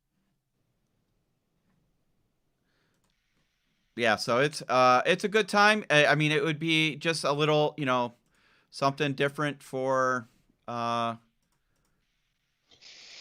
Circus Maximus is on Tabletop Simulator. Yeah, it is. Tabletop Simulator as well. So is Gladiator.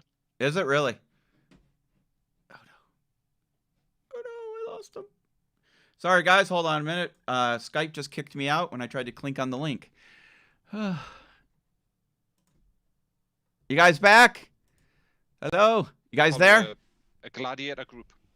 And someone has taken the Playmobil arena. Yep. And has painted it up properly and put a grid in the middle of it so you can play like with miniatures inside of an arena. Yep. Well, yeah, I'm looking at your links there, Ralph, and that's a really nice looking table, but ours was probably 4 times bigger than that because we were using 28 and we tried to scale it as best we could. So it was huge. But yeah, that looks good. So, I mean, that's just an idea for something fun, to, just break up, some seriousness and all that. But yeah, that looks cool. Guys, you have anything else you want to do before we close out the show? Oh, gee, before you close out. Oh. I've just done a search. Yes. On Steam VR. Yes. Rome Circus Maximus Chariot Racing VR. Shut the front door. Really? Really? Awesome. I'll have to check that out. The rest of G's day. No, unfortunately, I gotta go put up electric fence at the farm, so I'm gonna be out there putting fence posts in for the horses. That's what's everyone been doing for hobby, or have we already? Oh, we haven't even talked about that. Thanks, Jim. Why don't you, since you brought it up, bring it, bud. Okay. Let's see here. I wasn't really prepared for that. Where to begin? So, hobby. You pulled the pin, you throw the grenade. The Thumb clip, pole pin, move the fuse, 1000, 1000. Yeet that son bitch. All right, so yeah, we've been doing a lot of our virtual gaming, as per usual. So we have a couple of rods in the fire as far as recent projects that we're kind of wrapping up, and projects that are ongoing. Project number one is what I was working on with Piotr for quite a while now. So Piotr and I have been going through Valorant Victory explorations of Dien Bien Phu. Some of these videos are up on our YouTube channel or on Twitch. You can check them out. We've done 3 so far. With not only French paratroopers, French Foreign Legion paratroopers, and French, for the lack of a better term, colonial troops. I'm hoping that's still, the polite expression. Where we're doing, like fourth Moroccan Rifles were there as well. It wasn't just French men there at Dien Bien Phu. It was French Foreign Legion, which by definition is mostly people from other countries, obviously, and then other regiments that were drawn in from other parts of what was then the French Empire. So we've done our sort of patrol battles up in the hills surrounding Dien Bien Phu. That was game number 1. Game number 2 was the assault on Beatrice, which went well and then didn't go well and then went well again. We had to run that one several times to actually get a pretty good historical result on that one. They're tough games to balance, I'll tell you that much. I literally lost in Valorant Victory. So Jana knows what I'm talking about here. But in Valorant Victory, I lost more than an entire battalion. Let's call it half a regiment in 2 turns.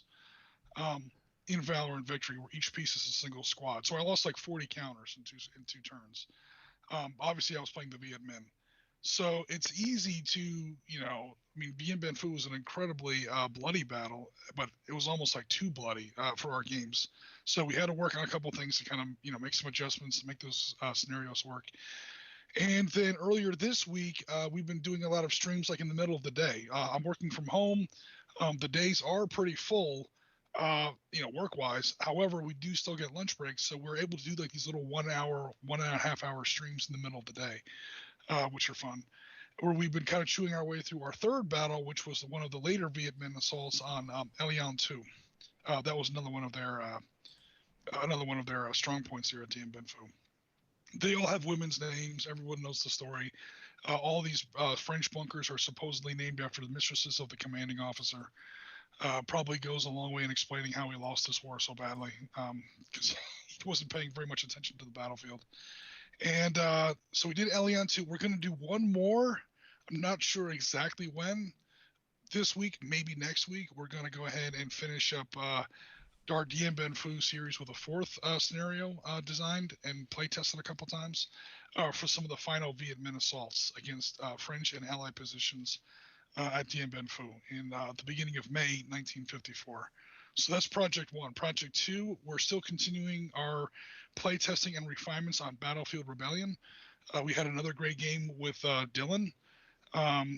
So we've had a couple games now with Dylan. We've got plenty of solitaire playtesting, but of course you can only solitaire playtest so far. Sooner or later, you got to put it up against a live opponent and see how the game actually works in front of a live audience against a live opponent. That's interesting. Bit of a gut check for a game designer, but it's working out. We're still making little tweaks, so we're not 100% there yet. People are asking when the rules are going to be published. Well, the rules haven't been written yet because we're still playtesting, and we're still finding pretty. Not major updates, but significant updates to how Crown Commander casualties work, how artillery works. We haven't even tried fortifications, warships, or cavalry yet. But there's still a little bit of work going on that. And then our third project is starting tomorrow. Tomorrow, time of this broadcast is May 10th, 2020. Obviously, this is the 80th anniversary of the Case Yellow Blitzkrieg. So Case Yellow, or Fall Gelb in German, is probably, it's not the biggest German blitzkrieg of the war, but it's the most successful by far. It's one of the most successful military campaigns in history. When you say blitzkrieg, you're probably talking about this. It is Germany's invasion of the Netherlands, Belgium, Luxembourg, and France all at once, and they also engaged the BEF, the British Expeditionary Force. They defeat the British Expeditionary Force in short order, and that's where you wind up with the Dunkirk evacuation. So this is the classic German May 1940 blitzkrieg into the West that pretty much gives them half of the continent in one fell swoop. We're going to start some Panzerleader 80th anniversary commemoration games on that tomorrow. I have LSR 2590 over in Australia lined up for that. That's going to be streamed live, not only on all SITREP channels, but also possibly on Tabletop. We're going to be embedded there on that website for that live stream. That's tomorrow at 5 East US. So it's going to be a little late for UK crowd, but again, we're also trying to accommodate Australian time zones. So apologies to the community, especially our friends over there in Europe and the UK for the weird time. But again, my opponent is in Australia, and for him, he's getting up at like 6 in the morning to play this game with us. So we're doing the best we can as far as time goes. I'm not sure exactly how far that one's going to go. That campaign goes until the middle of June, historically. So we can't have all of the interesting units that were engaged. Like tomorrow's game is going to be Belgians, and we're going to cheat a little bit historically. We're also going to have some French.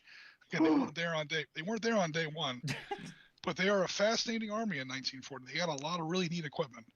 So we are going to continue to play Panzerleader games. It might be me versus other opponents. It might be me versus Dylan. It might be just me doing demo games or whatever. But then we have, everyone knows about the counterattack at Arras. We have Rommel and his 88s at Arras. We have battles at Cambrai. We have de Gaulle leading his first big counterattacks at Crécy and some of the other places there in northern France. And then we have, obviously, the evacuation at Dunkirk. And then after that, the second phase of the offensive, Case Red. And that's the part that normally gets forgotten about. And Case Red is where the French really start to do a lot better. It's way too late to save their country, but individually, tactically, on the individual battlefields, you see it in all the German writings. You see it in Guderian's memoirs. Suddenly, the French, kind of wake up. Holy shit, we might actually lose this war, and they start really kicking ass. They still lose, obviously. It's way too late, but you get battles where you see these absolutely phenomenal. Well, they're not that good, but these very, very interesting and very, very powerful French tanks that are like triple the weight of the biggest German panzers, and they have like double the firepower, and it's amazing kind of stuff that they can do. They have their own weaknesses, but some of the Panzerleader tank on tank battles are just really interesting. The world's first real tank battle takes place here. Of course, everyone knows that tanks kind of came out in World War I. They fought each other exactly once in World War I. We were one German A7 and 3 British Mark IVs and 5s, males and females. So the entire tank versus tank history of World War I is exactly 4 individual vehicles. Tanks were used in the hundreds, but just not against each other. The first time tanks really fought each other in a large-scale battle, where multiple divisions on the same field, is in this campaign. That's May 13th. So we won't be doing that tomorrow, but we'll be doing that pretty shortly. And then some of the other battles that take place after that. So keep an eye out for that. It's a fascinating campaign. It's really, it's one of those campaigns that's pretty badly misunderstood. As far as, who was doing well, who was doing poorly. There's at least 4 or 5 nations involved. The Dutch army's involved, obviously. We also have, the Belgians, the French, the British, the Germans. There's a lot going on there. And we hope to have a lot of pretty interesting Panzerleader games going forward, again, for at least the next month or so, maybe month and a half, here on SITREP Podcast. Awesome. Sounds like a good time. All right, who's up next? Marty, what you got for hobby? Well, haven't been going too crazy. As I was stating before the show started, I've got a squad of stuff from Footsore, squad of Afghan insurgent Taliban dudes, and they don't come with a base, so it's just their feet. So I had to pin them to their base, and I did that last night. And this morning, as we were getting ready to start the show, I discovered I'd glued most of them to my hobby table. So I have, fortunately, it's on my cutting mat. So I've pried them all up, and I will finish basing them. What? Oh, okay. So I'm the first guy to do this. I invented this little mishap. I mean, my fingers aren't stuck to each other. I'm doing good. Last weekend I had painted up a squad of dust guys, and then your brother popped on and said something about painting up his first squad of Dust 1947 dudes. Yep.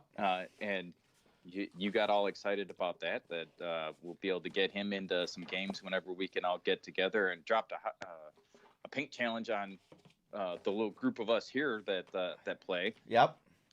So I painted those Saturday, and to my knowledge, I'm the only one that completed anything. Wait a minute. Hold on a minute.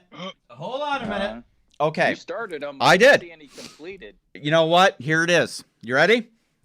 Okay, here it is. So I started the painting challenge. You're 100% right. I said, we're going to do a unit this weekend, right? And you had done up your unit. And I think my brother already had his unit painted up that he showed off. I started painting my desert rats. And they're still sitting Chris there. Painted his kitchen wall. Yeah, and Chris painted his kitchen wall. But I'm looking at these, and I started layering, and I started shadowing, and I started lining, and I'm like, you know what? I'm not going to make these a quick project. I am putting a lot of time and effort into these, so it's not going to be a weekend project. These are going to look amazing when they're done. So I'm not doing a quick paint job on these guys. So it just started. I'm just painting away, and I'm like, you know what? Just doing a little bit more. I'm doing a little bit more, and highlighting and shadowing, and yeah. So what I'm hearing is excuses. Nope. What you're hearing is that mine are going to look awesome, and yours will look like a kid. Awesome, and mine, yeah, and yours will look like a kindergarten painted them. no. It's on I this. think, So, a poll online with patrons would sort this out. Yeah. I was Look gonna back say, at the, so now, see, now we got to drop these. I mean, I didn't paint the rims on the base. That's the only thing that's not done. So I'd be more than happy to do that, because you're gonna need apparently another month to figure out what color to, make this guy's helmet. What are you painting eyelashes on him? Come on. Yeah, so they're coming along nicely. They're looking really good. Yeah. How much paint you put on the last 3 days? None, because I've been working for the last 3 days, unlike you. Not true. I start at 6 in the morning and work till 6, 7 at night. So I work Thursday. An hour. Wednesday I did something, but I can't tell you what off the top of my head. And you hear people say, it's finally Friday. Thank God it's Friday. Around here, it's fuck it Friday. So yeah, I didn't do anything. So got that going for me. Yeah, working from home is sometimes a relative term. Well, so I can only work with what comes to me to do, and because we've shut down essentially all of our business operations, I've run out of pork, kind of. I've tried, all those things that you're like, someday I'll go and I'll make this pretty and I'll organize this and what. I've pretty much gotten through all that stuff. So yeah, so I kind of run out of that. Let's see. I painted up my my airplane from Dust 1947. He's work in progress still. He's not complete. He needs to be weathered and have some details put in there. But the cockpit and the exterior have all the paint down. I've got a squad of French Foreign Legion 28mm moderns that are primed, and those would be the next guys that I paint up. Nice. And my Humvee. I got a Humvee from Footsore that I've assembled and primed. I need to Nice. actually paint it. Nice. Excellent. Speaking of Footsore, first of all, thank God that Tim's down in St. Louis. Yep. So if I need something, it's here in like 3 days, and that's through the U.S. Postal Service. So that's awesome, because that's where I've been getting all my stuff. Yep. Trying to get something like Spectre, bless their souls, I've got their stuff, I love it, but trying to get anything right now. Uh-huh. It just isn't going on. So if you want something, it's really nice to be able to have Tim send you up something. And we talked about, he made that Russian truck, the Ural something or other. I can't remember what it was. Typhoon? Yeah, it's That the sound right? new one that he posted pictures of this past week. Yeah, it's like a big giant Russian MRAP. But he also just dropped a new up-armored pickup truck for Special Forces use that I think is based off of basically the up-armored Toyota Helix crew cab. It's what it really kind of looks like. But another cool truck. That was like last night. Yeah. He dropped that. So who knows? I may have to. Oddly enough, I do have some of those figures, so I may have to look at that after I get some of this stuff done. Yeah. And then as far as playing, that's been a challenge, obviously. But I hang out with some dudes from the Bolter Club online. They're out of Madison, Wisconsin, with the Noble Knight Game Store up there. Yeah. And those are they're Dust 1947 guys primarily. And they just kind of have cracked the code on how to play Dust online live. Oh, So, okay. essentially, they've got an overhead camera and they're doing it chess style. So one person will have the board, and the board has got an XY axis on it. So, it's like your rows are A's and, are letters A, B, C, and then your columns are numbered 1, 2, 3. And you're like, hey, move my guy from A3 to C5, and then, I'm going to attack that other dude, that type of stuff. That sounds kind of familiar. Yeah, exactly. But they'll be doing this with a live overhead shot. The guy that's running it is one of the Dust Patriots, so he's like their brand ambassador, a local brand ambassador, and he's got a fairly extensive model collection. So he's able to put the models on the table. They'll probably have to proxy some stuff. It is what it is. But I think Thursday night we're gonna take that for a test run to see how that works. So I'm excited. I can get anything that's gaming going again. All right. But yeah, that's about it for my hobby stuff. You remember you gave me you printed out a little one of your practice 3D prints was the Boba Fett one. Yeah. So I painted him up and he looks awesome. Yeah. But I haven't based him yet. I need to figure out a cool kind of scenic base to put him on. But he is all painted up. I did that guy as well. Awesome. What's the pose, Marcy? So he's just he's standing and he's got his gun in his right hand, kind of facing to the sky, and his left hand's kind of at his side, like he's just kind of hanging out there. He's not like attacking anybody. You could use rock because you could do it as Tatooine. You could also see if you can get a hold, and I've seen them. I mean, if you could print off part of a skiff, and you could put them on a skiff and make it a raised base. Yeah. You could do it as a grid, so you could be in part of the carbon freezing chamber. Yeah. Or a deck where he's waiting to go on Slave 1. Yeah. There you go. Yeah, because I gotta figure out something, because I can't just put him on a little round base and call it good. He's too cool. Yeah. Gotta find something better. Oh, and yeah, and I also made a junior scenic base for my Sergeant SITREP. Excellent. I did do that. Excellent. Yeah, All there right. was some Boba Fett news dropped last night. If it's real. I heard It was like, he's going to be making an appearance on season 2 of The Mandalorian. supposedly. Yeah. We'll see. We'll see. We'll see. We'll definitely see. Yeah. But, All right, guys. What That's you my got? hobby stuff. So pretty much what I was talking about before. I've been printing off stuff for the samurai. I've done a geisha with a little umbrella. I'll stick a picture of her up because it is historical in a sense.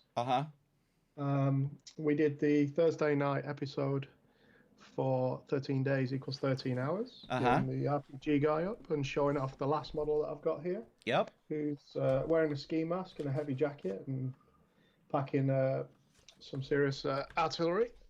So yeah, it's just been a case of ticking through with stuff like that, getting used to changing settings for 3D printing, learning from my mistakes. I've got half a dozen models that are not quite right, but that I use for testing colors on and that. But going to continue with sort of the samurai theme. There's another release next month, is Dragon Empire 2.0, so we should have some new character types, possibly some extra squads. So it'd be interesting to see if they expand more than just the fantasy and expand the sort of the historical side of it as well. Yeah. But the models are really lovely. So I think when I've run out of, like I say, I've got one more model for 13 days equals 13 hours, then I'm going to grab old Sergeant SITREP, find myself a stogie to chew on, and sit down and get some... get him printed, get some paint on him, look at what base to use, and make him into a bit of a nice piece on the channel as well. Nice. And then after that, I think I'll push into these. We might do some samurai or maybe open it up to the community and see what the community wants. I would love to see some. Do with, sorry, G. No, go ahead. I'd like to see if they, with the Dragon Empire, if they're doing samurai. I'd like to see them do a ninja mini. Yeah, it's like I say, they're expanding to an army or at least a large skirmish game, from what they've said. So if they actually expand to be, more of a large scale 28mm unit game, even if it's in a skirmish format, then we're going to see the range continue to grow. And yes, there's the unusual stuff, the dragons and the sort of the Oriental lions, which I love. The Oriental lions. There's a chariot with two of the sort of traditional Chinese, Japanese lions dragging it. And I love them just because they're going to be two great pieces of scenery painted up as stone. Yeah. So, there's those opportunities. But yeah, I'd love to see them expand into all the different elements that make up a true samurai sort of, no, not just samurai, because samurai is a kind of individual, a true Oriental army. Yeah. Because they love their tech as well, so small catapults and javelin throwers, and so yeah, we'll see. We'll see how it goes. I'm anxious to see it just because there'll be color. How are you gonna paint some of these guys up in their robes and their armor and stuff, because they have color. It's not just drabs and greens and browns and blacks, but there'll actually be color, so that'll be nice as a change. Yeah, I've already got sort of the theme. So the first model I painted, which I'll put it up on Facebook on the SITREP pages. We sort of greens and whites, so very earthy. Which I gravitated towards. So white flowers and green robes. So yeah, it's a real challenge because I chose the geisha with like an umbrella that's sort of walking along as the first model. So she screamed. Being flowing lines, and greens is really nice as something for those flowing lines of the dress and the characteristics of that model. But greens on stuff like the ashigaru and the samurai is very different because of how the model's broken down. From the footwear to the trousers to it's a very different layout. So I'm gonna have to think how to apply the same colors to something that's far more complex, down to. I mean, the prints are so nice. Even the individual arrow flights and it's got the striations at the rear for the feathers. So I could alternate colors on the feathers, or should I stick with one color and alternate per arrow? There's lots and lots of choices due to the level of detail. Yeah. So it's going to be tough, but it's a good tough to have, Yes, most definitely. Most definitely. Ralph, how about you? Not a lot around what we normally talk around. I've done some more writing for some role-playing stuff I'm going to be doing with my group. I did a map for their sci-fi Star Wars campaign. I finished that off in Photoshop, so I've been sort of practicing my Photoshop skills. Uh-huh. I posted that whole project up on OTT in their project section and got awarded a golden button, which was a nice surprise last week. So Nice. because I think it fills in that niche that Warren keeps going on about, gaming in the gaps. Uh-huh. Because the way I've set it is, it's not set in the standard universe. I didn't want to be tied to that. Yeah. Because any role-playing game that it brings in famous characters, either, whether it be Trek, Star Wars, or whatever, or Babylon 5, you're tied to that, and it becomes a little bit of a bog. It becomes a little bit of a crux. Uh-huh. So I decided to set mine away from that center universe, and I've built a map and everything, and in Photoshop and stuff. So I've been doing mainly writing around doing that and trying to get that ready for my players, because we just finished up our 4-year D&D campaign last week. Nice. We all hit level 20.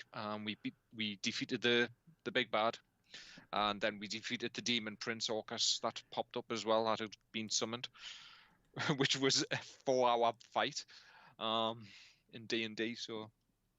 So I think it's my turn again to run something for them. So that's what I'm going to be doing. So just generally potting around and seeing what's out there as well. Seeing Nice. what's popping up, because as we all know, news is a little bit quiet at the moment with certain things. Yeah. All right. Oh, I did print one other thing. What's up? So Laughing Boy, one of the a good mate of our, probably a few of us actually, Martin, and OTT.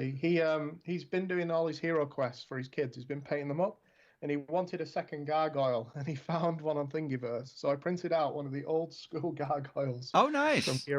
From Hero Quest, which was really nice. So when I'm allowed to go to the post office again, that'll be winging its way to him to paint up as a stone, because he wanted a stone one, to paint one up as stone as well as the coloured one. So he'll have a stone one on the board for when the boys are running around killing everything else, and then when it comes to life, it'll actually turn from a stone one to a real one and come walking out. So that was a real blast from my past, my history, seeing a gargoyle from Hero Quest again. Very nice. Very nice.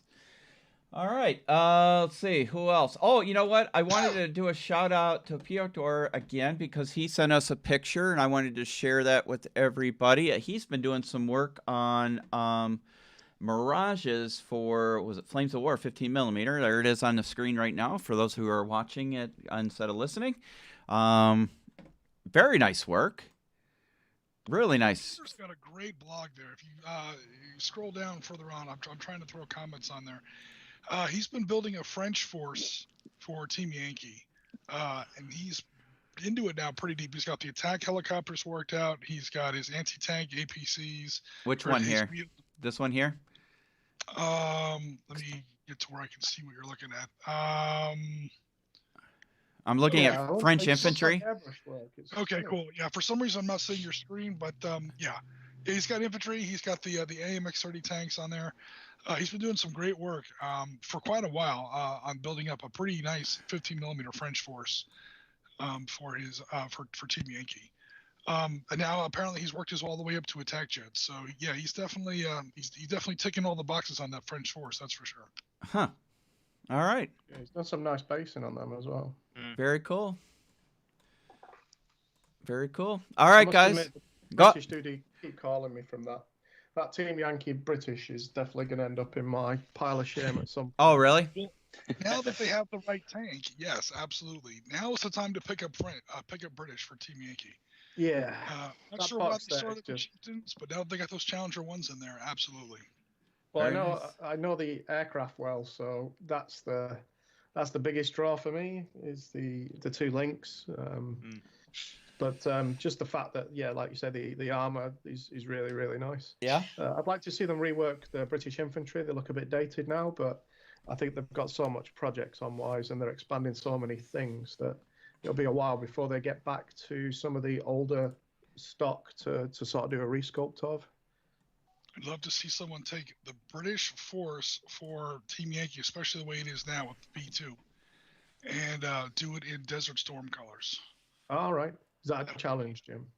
There you go. I mean, yeah, I'm feeling like that's a challenge. no. I'm just because I mean, honestly, who are you going to play against? Who wants to play the Iraqis in Desert Storm? Well, it's not with me that plays the bad guys. Yeah. I mean, think it'd be a flop. I built. Do you need to play them even? I mean, they kind of just laid down. Oh. That's true.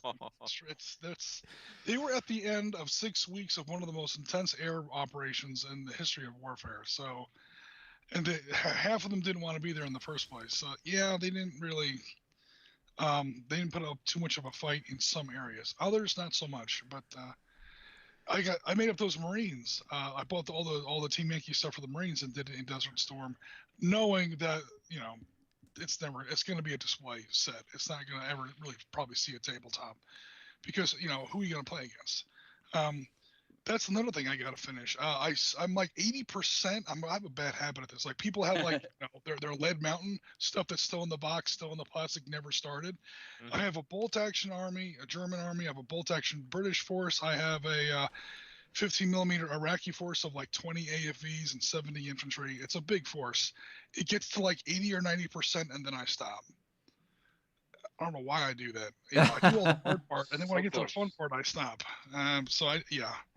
At least then I can sort of set up like photos or dioramas or whatever of Marines fighting second-rate Iraqi army, like T-55s, T-54s, PTR-60s, and so on.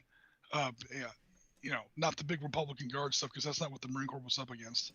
But it would be great to see Warhammer Grimace, I think, was talking about maybe doing this over on tabletop. I don't know if he ever actually went through with it. But there were some other guys who were talking about doing a British, I think it's Operation Granby, or if I'm probably not pronouncing that right. Yeah, I know Granby. Is the British part of Desert Storm. And we've done British Desert Storm and Panzer Leader too. But the name for their part of it was the Battle of Norfolk. Of course, Norfolk was a code name. They didn't actually fight in Norfolk.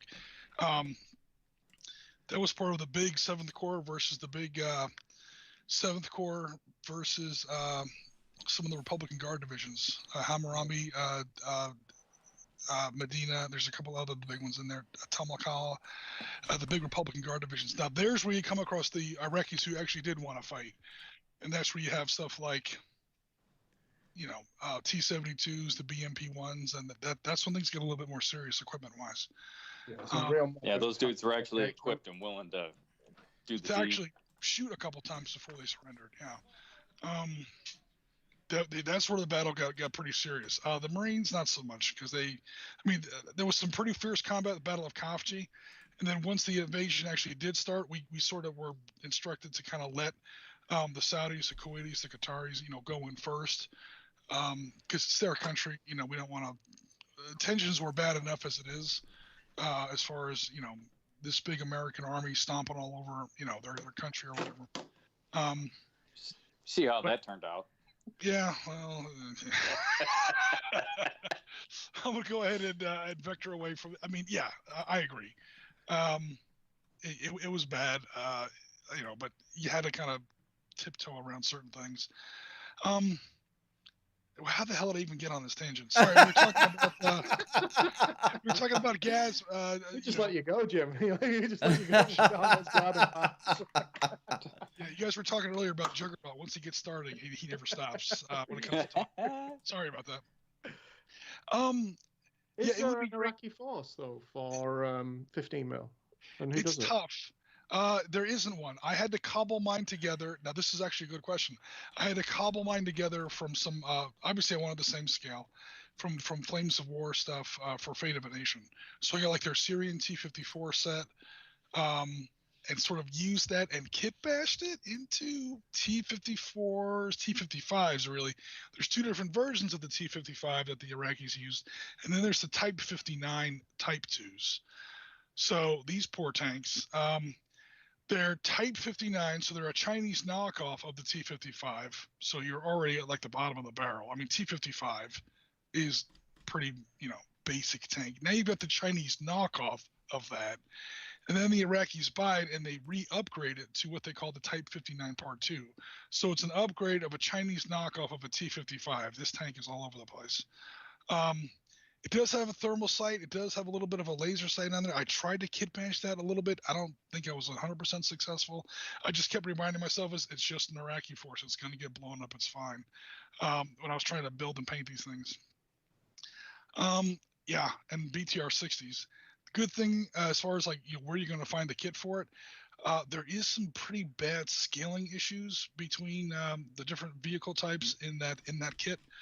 The T-54s are way too small, but it's still fine. I mean, it's a 15 millimeter set, so it's all good. But to answer your question in relatively short order, I had to kind of cobble. I had to do the same thing for the Americans, from the Marines. Nobody makes a Desert Storm Force. So I had to get what I could from like Ryan's Leathernecks and some of the other stuff that Battlefront comes out with for Marine Corps in Team Yankee, and kit bash the hell out of it. The labs weren't too bad. The Humvees were great. The American infantry is fine. But then when I got to those M60s, the tanks, I had to kit bash all my own reactive armor panels, all my own ERAs. That was a challenge. I'm very happy with the way it turned out, but it took a couple tries. That army is done. That army was, 3 weeks on painting, building, fixing, basing, the whole 9 yards, getting that army 100% done, and then 3 more weeks on those damn ERAs for 3 vehicles. I finally figured out a way to not 3D print them, but to print them in a regular like laser printer, paper printer, and then to kind of scale that to the vehicles, mount that stuff on very, very thin cardboard, cut it out very carefully, and mount it to the vehicles. And at 15 mil, I get away with it. I wouldn't want to try this method on 28 mil. We'd have to like literally 3D print something like that. But yeah, those reactive armor panels that were so distinctive in Gulf One on the Marine tanks, because Marines didn't have M1s in those days. We had to make do with these 30-year-old M60s. It was a pain, but we did get it done. So again, I've answered this question like 10 times now. There isn't the right army as far as just go out and buy it. You're going to have to source it from a couple different places, and then flex the old kit bashing muscles to really get it to where you could get the the actual Iraqi force that those British 1991 force would actually oppose. But good luck finding an opponent. So I'm not suggesting you do that. I just hope somebody in the community does that. And going through the actual thread now on Tabletop, I'm noticing that he was thinking about doing it, and then for the exact same reason, he kind of decided to just do it in the normal, northern Germany kind of a North Hag forest camouflage scheme, because it would be great to have this historical British force for 1991, but you never get to use it because that war lasted all of 100 hours, and yeah. Yeah. So Jim, in the Army Reserves, when we have our drill weekend, it's called a MUTA, a multiple unit training assembly, because in one day actually is 2 training assemblies. Okay. So a regular weekend would be 4 training assemblies. So we would refer to that as a MUTA 4 on our training schedule. And we lovingly refer to the first Iraq war as the MUTA 8 war, because that's as long as the ground war lasted. It's it's literally 100 hours. It was intense. Of course, the war lasted like 6 weeks before that with the whole air campaign. Right. But once the actual order went in, it was, and of course you could also add things like El Kafji. I think it was early January 21. But even that wasn't too serious. I mean, it was serious if you were there, but it didn't. People thought the war was going to get started early and whatever. But all in all, yeah, it's again. That war has a very specific, I have a connection to that conflict, so I wanted to build this force for the longest time. But again, fully realizing that I'm never going to get to put these tanks on the table in an actual game. And when other people were talking about doing a British force the same way, I think it was Warhammer Grimace on Tabletop. He was thinking about it and then decided not to, and I totally understand why he decided not to. It'd be great to have it in the display case and watch it collect dust. Because again, how many battles are you gonna fight with it? How long was that war? How many battles were there? What battles there were huge. We are never going to see those kind of battles again. No. We really aren't. That era of war has passed. That was the last hurrah for the whole Clausewitzian total war kind of a concept. I guess thank God we're never going to see that again. But at the same time, yeah, that era has passed. It's all going to be low intensity, non-kinetic, discretionary warfare by and large from here on in. Yeah, and I think unfortunately you're right. That will be relegated to be a display piece. But hey, we enjoy looking at our little models, so do it up. Absolutely. All right, guys. Well, we extended our hour-and-a-half show to over 2 hours, and I think we're going to call it at that. So we're going to take the next few weeks off. We'll come back in June. We are going to do intermittent projects. Like I said, I'm going to rope Marty into next weekend, and we're going to start building the table. Jim, if you ever get a hankering and you want to draw out a scale plan of what the compound should look like so we don't screw it up, that would be lovely. But otherwise, we'll do it ourselves. So other than that, guys, thank you all for supporting us. We'll see you in a few weeks. I know Gaz is probably going to jump on and do some painting. I'm going to try and do some stuff. Unfortunately, coronavirus is still strong and heavy here by us, and I've been working very long days. But we will try to do our best. And to everybody out there, thank you for your continued support. Make sure you check out Jim's show tomorrow for catching us live, and hopefully we'll see it on OTT. That'll be awesome as well. And we'll catch you guys later. Happy gaming. Talk to you later. Bye-bye.